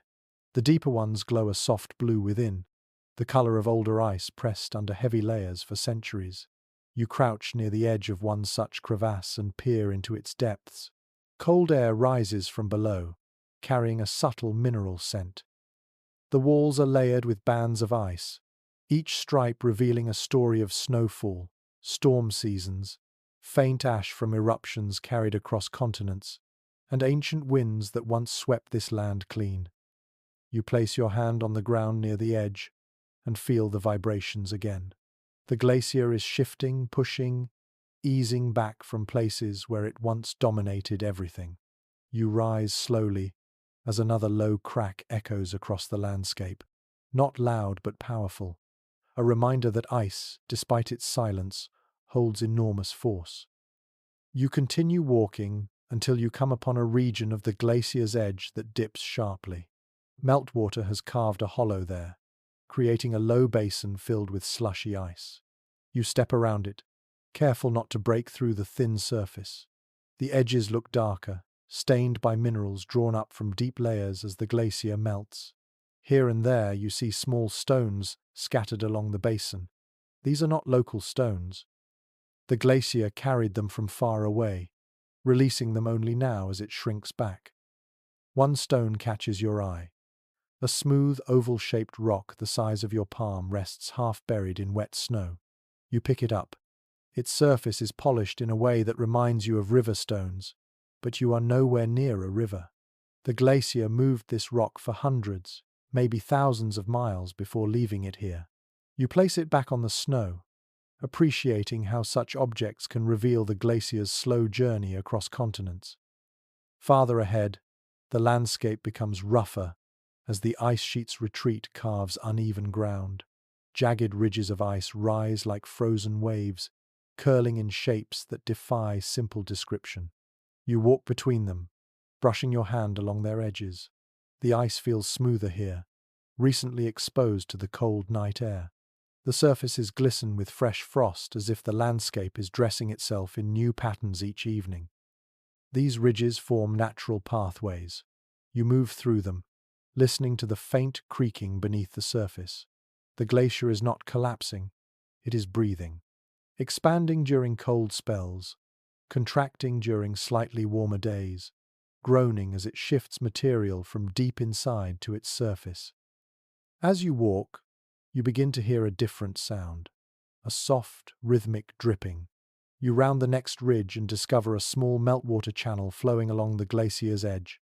The water is icy blue, clear as glass. It trickles quietly, winding across the snow like a ribbon of liquid light. You kneel and touch it with your glove. The cold bites sharply, reminding you that even flowing water here can freeze the skin in seconds. Meltwater channels like this shaped much of the environment near retreating glaciers. They carved grooves into rock, carried sediments across great distances, and created temporary lakes that sometimes burst through ice walls in sudden floods.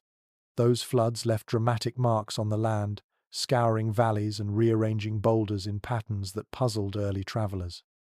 You rise and trace the channel uphill with your gaze. The water disappears into a small hollow tucked between two ice ridges. You walk toward it and stop short as you see something remarkable. A massive block of ice, separated from the glacier, rests half buried in the ground. It leans at a gentle angle, and beneath it lies a cavern. You crouch closer. A faint glow rises from inside the cavern where moonlight reflects off smooth interior surfaces. You hesitate, listening for any sound. Only the distant creaks of the glacier and the soft gurgle of the meltwater fill the air. You step a little closer to the cavern's mouth. It is not large enough to walk into, but you can peer inside. The walls are sculpted in smooth curves by meltwater that once pooled here.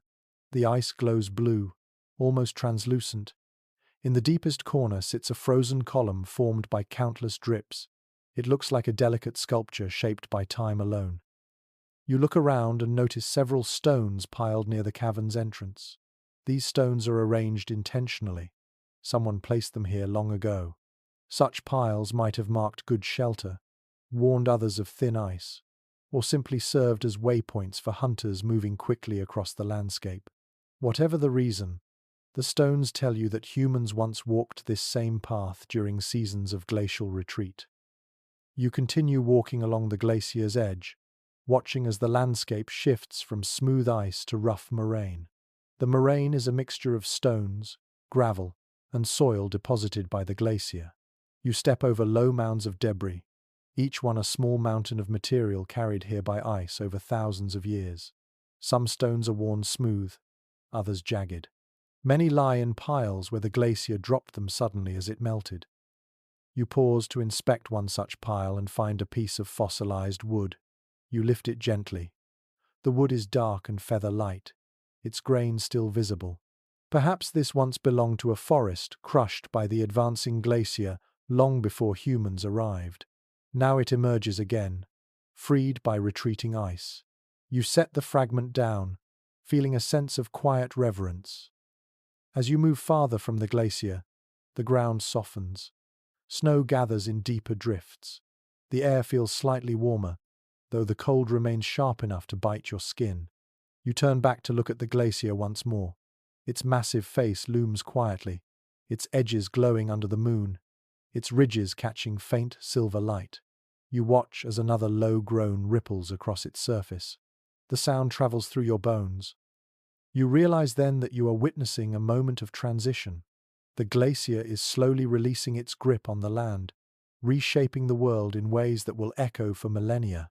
Rivers will form where ice once ruled. Valleys will deepen. Animals will wander into newly opened territories.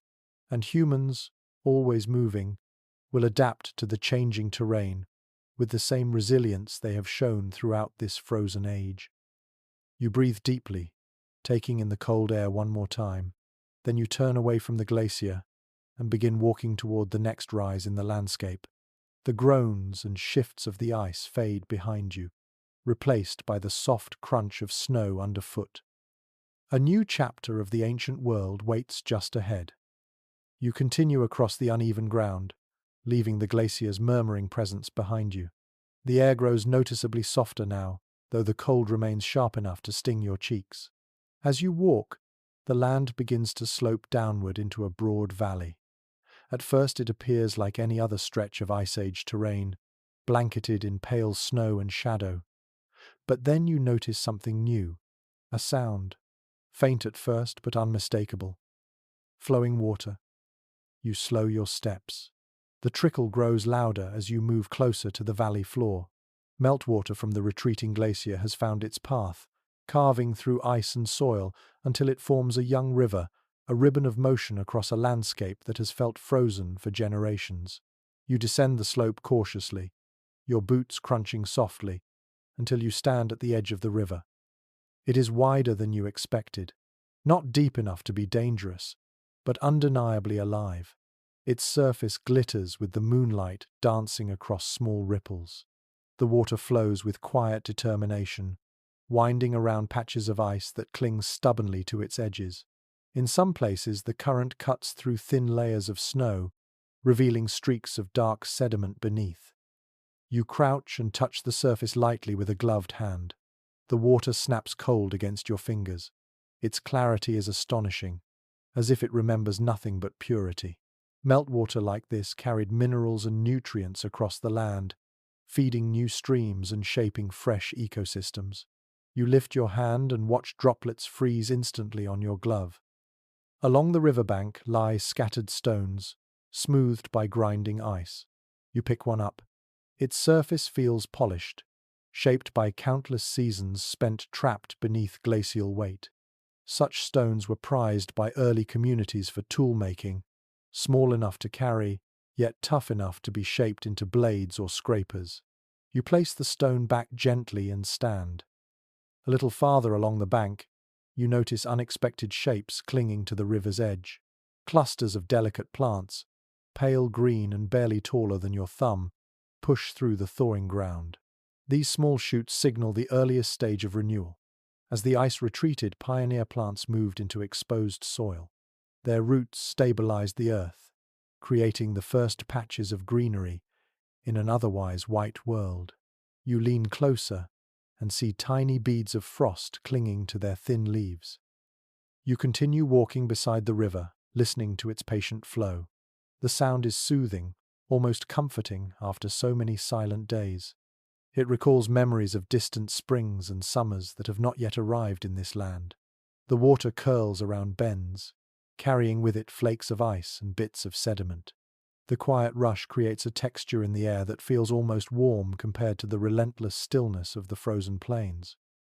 After a few minutes, you spot something moving near the river. A small animal, nimble and cautious, hops close to the water's edge. It is an Arctic hare, its white fur blending seamlessly into the snow except for the faint shadow it casts. The hare dips its nose near the water, testing the safety of the spot. Then it drinks quickly, ears twitching at every sound. You remain still, watching. The hare finishes and darts away, leaving behind a trail of small prints that follow the curve of the bank. You rise again and follow the river as it widens into a shallow pool. Here the water slows, forming a glassy surface that reflects the sky above. You see stars dancing in the reflection, bright and scattered. The edges of the pool are ringed with ice in delicate shapes, like lace crafted from frost. Small fish dart beneath the thin ice, their silver bodies flickering in the moonlight. This surprises you. You did not expect to see fish in such a frigid world. But as the ice retreats and rivers form, aquatic life returns almost immediately, seizing even the smallest opportunities. You walk farther, and the river begins to twist through a narrow channel between two small hills. The hills create a natural amphitheater, allowing the sound of the water to echo gently around you. The closer you listen, the more layers of sound you detect, the soft bubbling of shallow currents, the faint scrape of stones tumbling beneath the flow, the distant crackling of ice as small shelves give way. You place your hand on one of the hillsides and feel faint warmth radiating from the soil, not enough to melt snow entirely, but enough to support new plant growth. The slow return of greenery along rivers was crucial for both animals and humans. Early communities often followed melting waterways, knowing they led to richer hunting grounds and more abundant resources. A short distance ahead, you find evidence of this. A set of reindeer tracks follows the riverbank. The prints are fresh, their edges crisp. They lead to a patch of exposed earth where a few tufts of grass manage to survive the cold. You imagine the reindeer lowering its head to graze, finding nutrients buried beneath frost. Such animals relied on early vegetation to regain strength after harsh winters. Their presence, in turn, attracted predators and hunters. You continue along the river until you reach a wide bend, where several trees stand clustered together. These are hardy pioneer trees, possibly dwarf birches, their branches thin but determined. Their bark peels in small curls, and their roots grip the thawing soil tightly. You place your hand on one trunk. The tree feels fragile yet alive, a symbol of endurance amid the snow.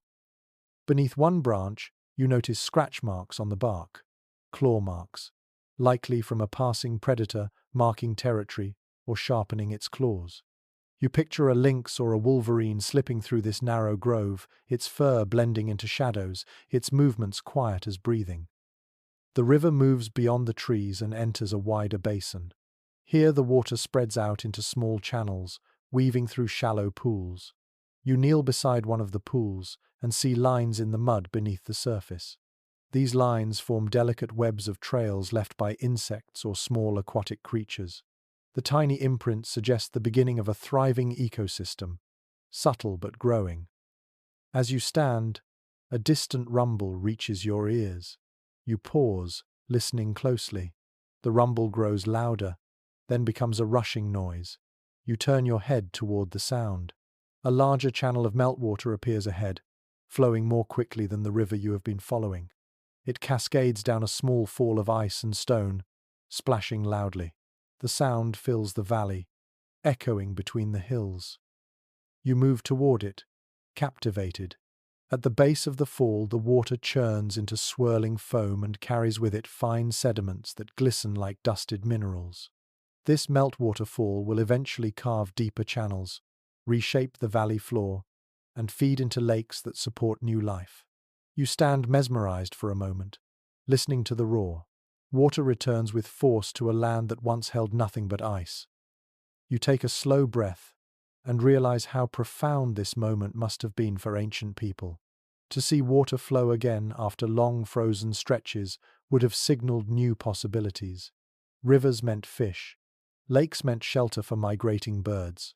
Moist soil meant plants that could be eaten, used for medicine, or woven into tools. Water meant change, and change meant opportunity. You step back from the fall and follow the river as it flows into a more open stretch of land. The ground here is softer. Snow melts into frost-crusted patches of mud. The air feels ever so slightly warmer, enough to make your cheeks tingle rather than burn. You keep walking, feeling the quiet promise of renewal spreading through the valley. The river continues onward, carving new paths as it guides you deeper into the unfolding world ahead. You follow the river until the valley begins to widen again, opening into a sweeping plain where the wind softens and the snow thins enough for small patches of dark earth to peek through. You notice immediately that the air feels different here. Not warm exactly, but gentler, less biting, the kind of cold that whispers instead of claws. You stop for a moment and breathe deeply. The cold still stings your lungs, yet there is a faint softness to it now, a hint of change that lingers like a shy promise. You step forward and see the first signs of that promise rising cautiously from the ground. Tiny shoots of moss cling to pebbles along the riverbank, forming small islands of dull green. Their color looks almost out of place in this pale world, like misplaced shards from another season. You kneel and touch one of the moss patches gently with your glove. It feels spongy, resilient, determined. This patch of life has taken root in a landscape that seemed incapable of supporting anything but snow.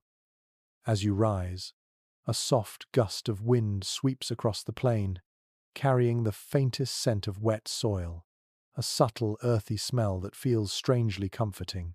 For a moment you simply stand there and let the scent fill your senses. After days of nothing but frost and frozen air, this earthy note feels almost luxurious. The land is shifting, slowly, hesitantly, but undeniably.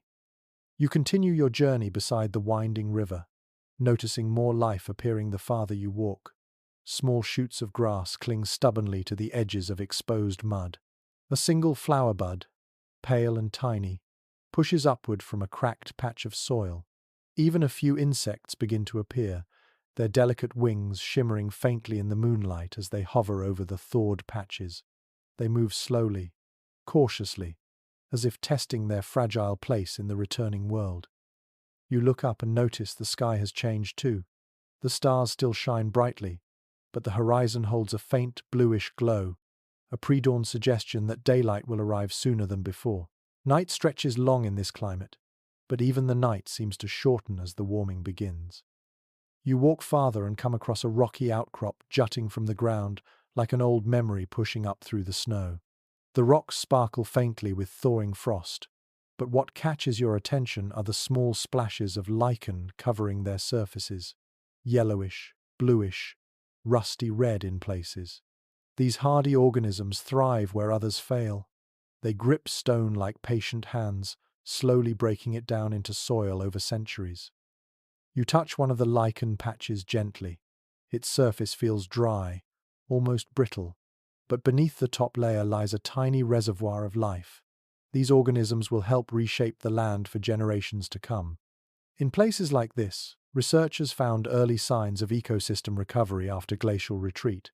It reminds you that even the simplest life can be a pioneer. You step away from the rocks and continue following the river as it curves into a shallow depression.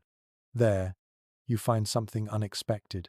A small pool of water where the thaw has deepened, surrounded by reeds and patches of young green shoots.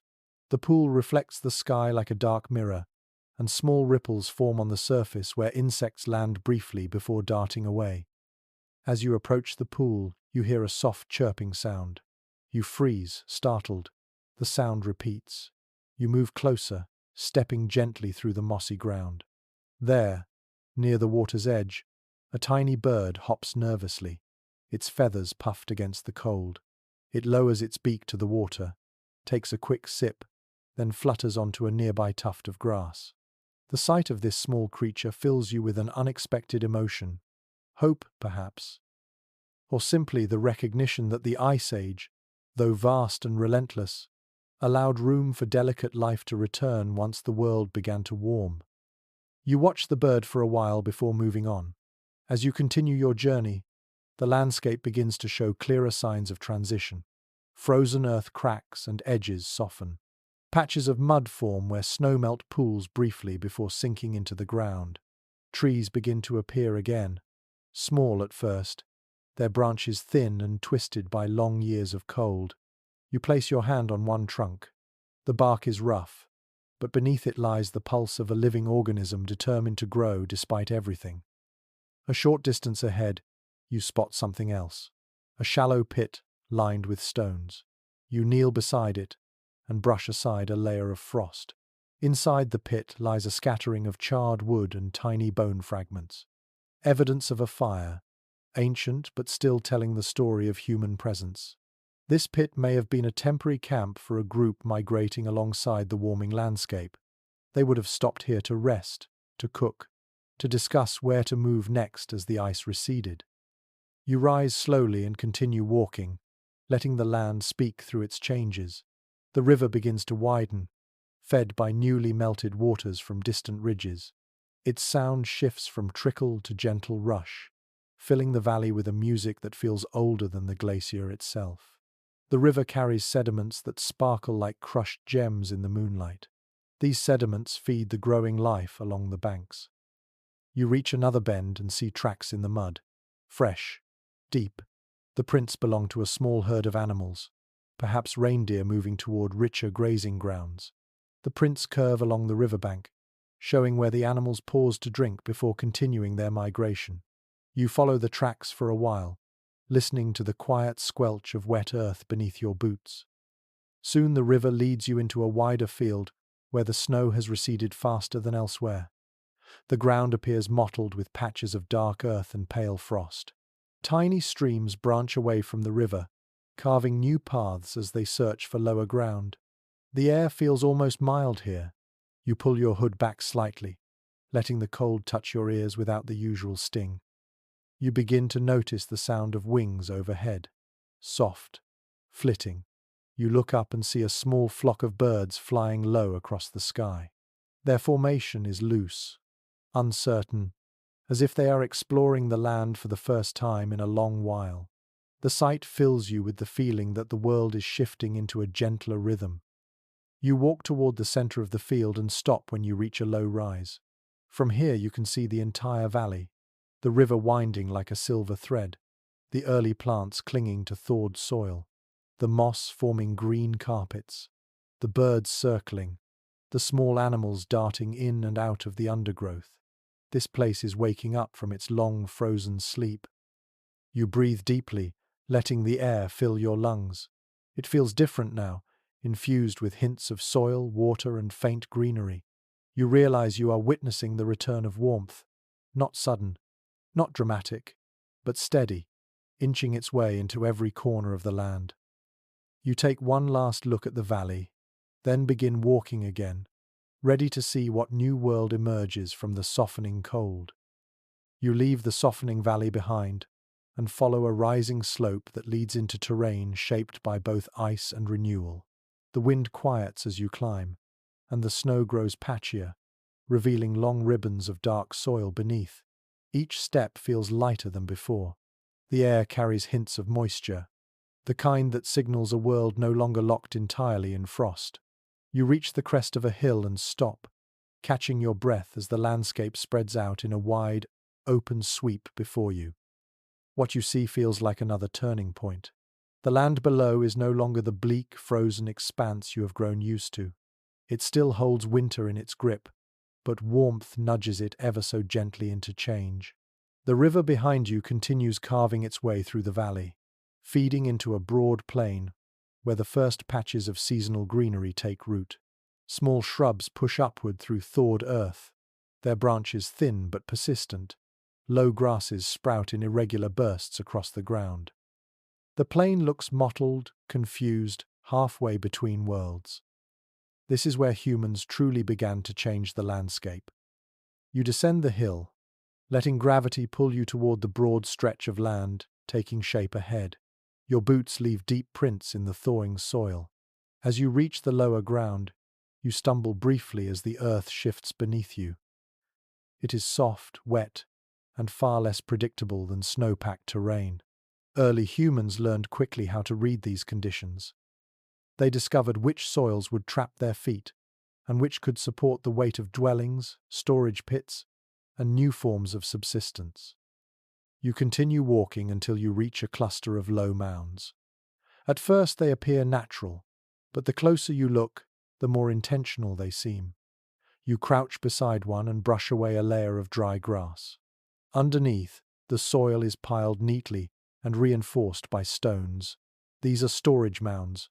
Early humans dug pits to keep meat cool, roots safe, and seeds protected from curious animals. As the land warmed, underground storage became a vital part of survival. You stand and look around. The mounds appear in a rough semicircle, suggesting a small settlement once stood here. The fires from earlier eras gave warmth, but now communities began settling for longer periods, staying through warmer months instead of constant migration. You walk toward a shallow depression nearby and find fragments of wood embedded in the soil. You pull one piece free. It is light, worn, and likely part of a simple framework. Early shelters during warmer periods often relied on wood, supplemented by hide and bone. Some communities began experimenting with semi-permanent structures that could be reused each year. You place the wood fragment down gently and examine the ground around you. Footprints are long gone, but the spacing of stones and the arrangement of the mounds give you a sense of community. You imagine small groups gathered here, preparing new outfits for spring, repairing tools after harsh winters, drying fish caught in thawing rivers, or celebrating the return of migratory birds. A sound catches your attention, a soft tapping, rhythmic and delicate. You turn toward a narrow stand of shrubs and move closer. There, perched on a low branch, a small bird pecks at the bark of a young tree. The bird's feathers shine with faint color, muted but lively compared to the stark tones of winter. This is a new world for the creatures too. Birds return earlier each year as the climate shifts. Their presence is a sign that the ecosystem is expanding. You watch quietly as the bird hops along the branch, then flits away in a streak of movement. You continue walking, noticing more signs of animals reclaiming the land. Tiny tracks zigzag along the ground, left by rodents searching for early shoots. Larger prints, likely from deer, led across the plain toward a sheltered grove where trees grow taller. These groves appear more frequently now, sprouting wherever soil stays warm enough to nourish roots. You head toward the closest one, drawn by the shade and the faint scent of leaves warming in the early light. The grove is small but dense. Thin trunks rise from the earth in elegant clusters. Their branches sway gently, covered in fresh buds. You place your hand on one trunk and feel the texture of new bark. It is smoother than older trees you have touched, containing more moisture and flexibility. Early humans used groves like these to gather materials: bark for containers, branches for tools, leaves for simple bedding. Even the ground beneath the trees feels different, cushioned by thin layers of decaying plant matter. You walk farther into the grove and see signs of human activity: a stone arranged deliberately near the base of a tree, a small pit filled with ash and charred twigs. Perhaps a family once camped here, using the grove's shelter to rest during a storm or to escape icy winds. As the world warmed, wooded areas became vital resources. They offered building materials, firewood, and hiding places for game. You leave the grove and walk into open land again. Ahead, the river splits into several channels, forming shallow ponds and marshy patches. In one pond, you notice ripples expanding across the surface. A fish darts near the edge before disappearing into deeper water. Such ponds would have been invaluable to early communities. Fish provided a steady food source, and their presence indicated a healthy watershed. You kneel beside one of the channels and cup your gloved hand in the water. It feels less icy now, still cold enough to sting, but not the bone-numbing cold you felt earlier. Water like this nurtured early plant species, and with plants came insects, and with insects came birds, layers of life rebuilding themselves in quiet cycles. As you rise, you see something carved into the soft soil, not an artifact, not a tool, a shape drawn with a stick, simple, curving lines that intersect like flowing paths.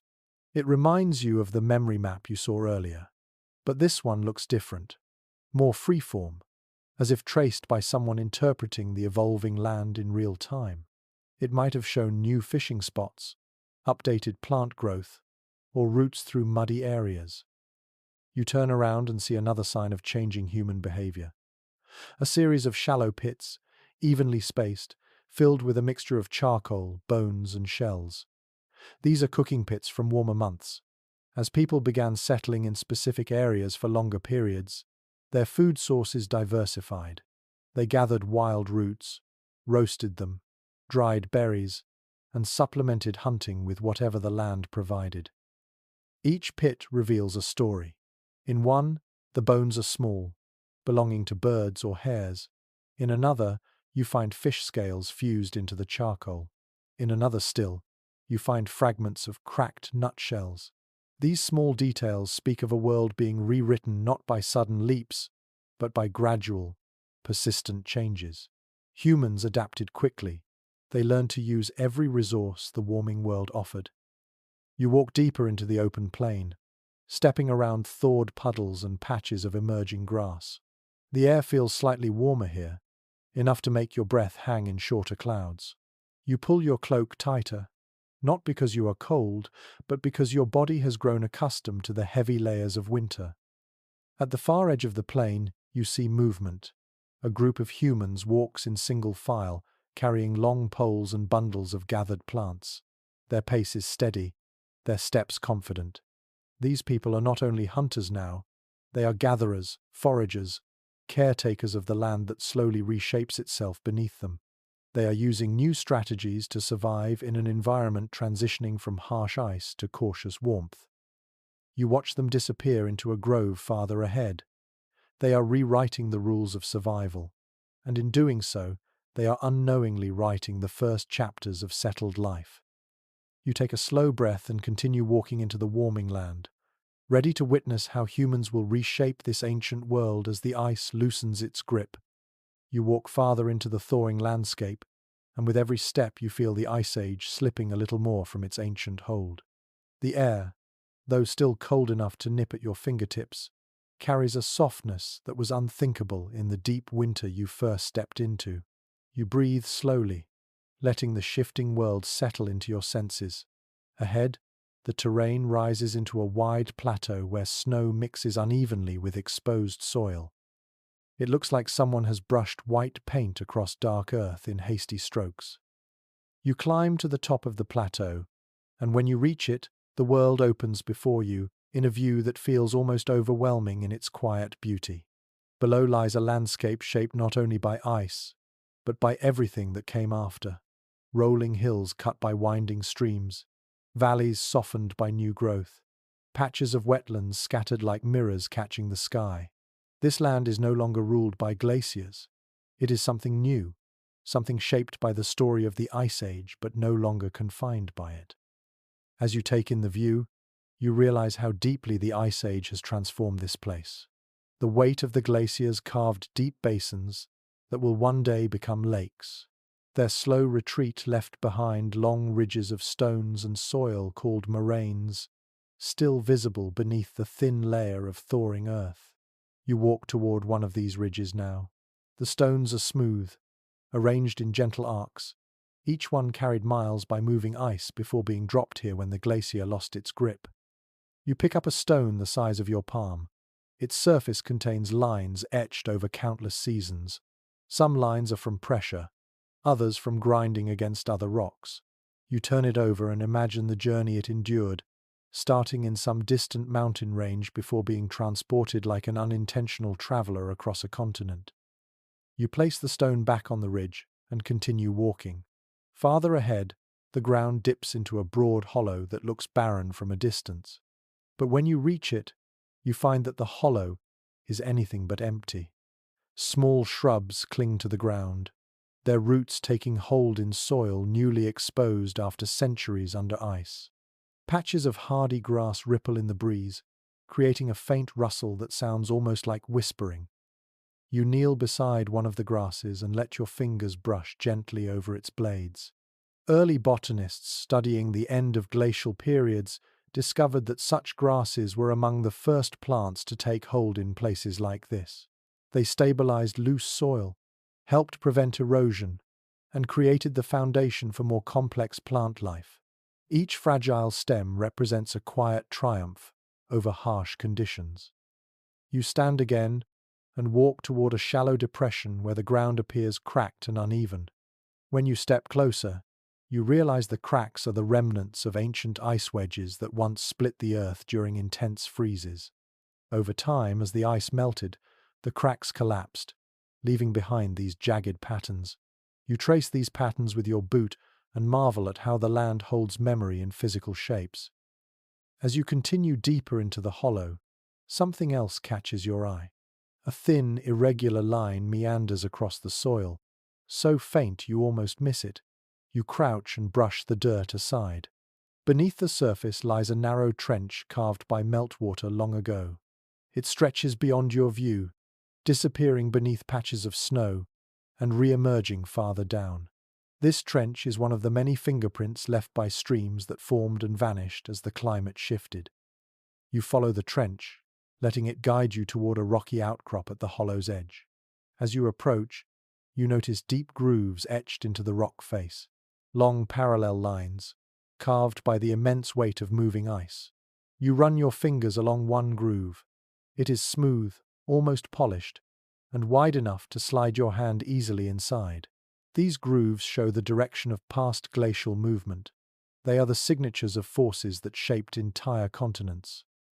You stand back and try to imagine what this place looked like at the height of the Ice Age. A towering wall of ice pressing against the rocks, wind swirling with powdered snow, the groaning and cracking of ice sheets shifting under their own weight. What remains now is the quiet aftermath. The land is no longer crushed but breathing again. You leave the outcrop and climb a ridge that offers a new view of the plateau. Below, shallow ponds glimmer under patches of early sunlight. Birds skim the surfaces in swift arcs. Some dip their beaks into the water, others circle overhead searching for small fish. The return of birds marks a critical stage in the land's transformation. They spread seeds, fertilize soil, and carry life to places that could not yet sustain it alone. You descend the ridge and walk toward one of the ponds. The soil grows soft beneath your boots, giving slightly with each step. When you reach the water's edge, you kneel and watch tiny ripples spread from the touch of insects flitting across the surface. You see aquatic plants swaying gently beneath the water. Their thin leaves spiral and curve, catching particles of silt that settle slowly through the pond. You notice tracks in the mud near the shore. Some belong to birds, others to deer, And then there are smaller prints, possibly left by foxes or early canines that prowled near water sources. Each track speaks of animals adapting to the new landscape.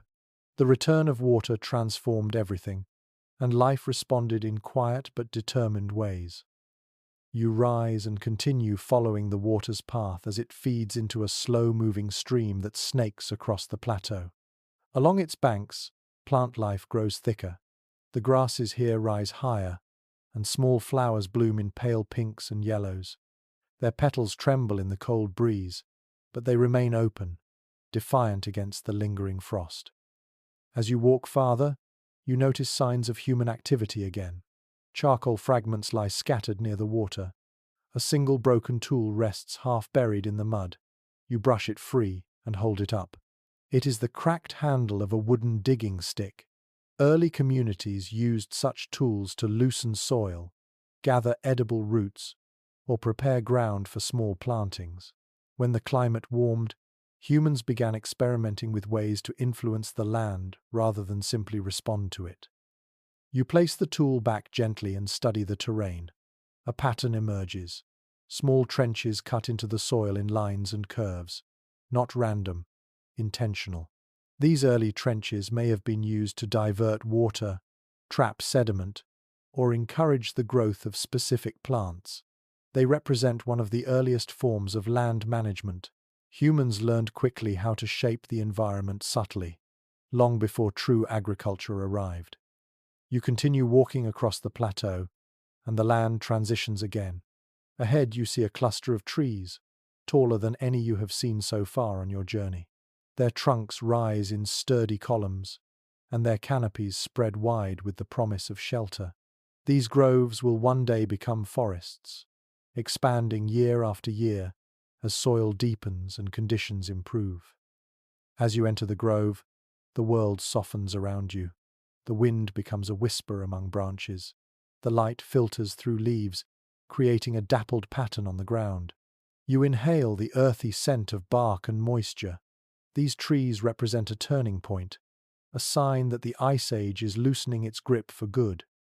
You walk deeper into the grove and find a sheltered clearing where the ground dips slightly. Here you see the faint outline of a fire ring. Charcoal rests in its center. The stone circle remains intact. This clearing was once a resting place for people traveling through warming lands. They sat here, feeling the changing world around them, just as you do now. You stand quietly in the clearing, letting the weight of the long frozen past shift gently into the promise of a new world. The land remembers the Ice Age in every groove, every ridge, every pond. But it also carries the beginnings of forests, rivers, and human settlements that will shape the future. You exhale slowly and step out of the grove, ready to witness what else the world has carried forward from the great age of ice. You leave the grove quietly, stepping from the dappled shade back into the open air where the world feels wider than it ever has during your journey. The sky stretches above you in a soft gradient of moonlit blue, and the land ahead carries a calm that almost feels new. You sense that this final stretch of your path will not be about the harshness of ancient cold or the shock of warming earth, but about the long echo of everything the Ice Age has left behind. You walk along a gentle slope where the snow lies thin and scattered, melting into soft patches of mud. Tiny rivulets of water flow between your steps, weaving through the uneven ground. These small streams are nothing like the great rivers that carved valleys earlier, yet they carry the same quiet reminder that this world is always in motion. Even when it seems still, the air feels milder here. You lift your hood slightly and let the breeze brush your cheek before it fades into the calm hush of night. Ahead, the land opens into a wide field dotted with low mounds and shallow pits. From a distance they might look random, but as you approach, you see intention in their shapes. These are remnants of the first semi-permanent human camps, built after the glaciers began their long retreat. You kneel beside one of the shallow pits, pushing aside a thin layer of grass. Beneath it lies charcoal, scattered bones, and fragments of stone tools. This was once a hearth, tended by hands that lived in a world where cold no longer crushed every dream before it could take shape. You sit beside the pit for a moment, imagining a small gathering seated around this fire. Adults warming their hands, children rubbing sleep from their eyes, elders speaking softly about the land that had changed so much in their lifetime. These people were no longer only wanderers following herds across frozen plains. They were becoming observers of seasons, makers of small gardens, gatherers of roots, nuts, and early berries. The Ice Age did not end all at once. It faded in gradual steps, and people adapted in gradual steps too. You rise and walk toward a cluster of mounds farther up the slope. These look different, more structured. You brush aside the grass and find stones arranged in deliberate curves, the foundation of a shelter. Not large but sturdy. You touch one of the stones. It feels warmer than expected, absorbing heat from the mild air. Early humans built shelters like this when winters grew shorter, using earth, wood, and stone with a confidence their ancestors surviving the deepest freezes could not have imagined. You step back, looking at the layout of the shelter. Its entrance faces south, away from cold northern winds. The stones form a low wall, once supporting a frame of wood and hide. The inner space is small, just large enough for one family to sleep close together.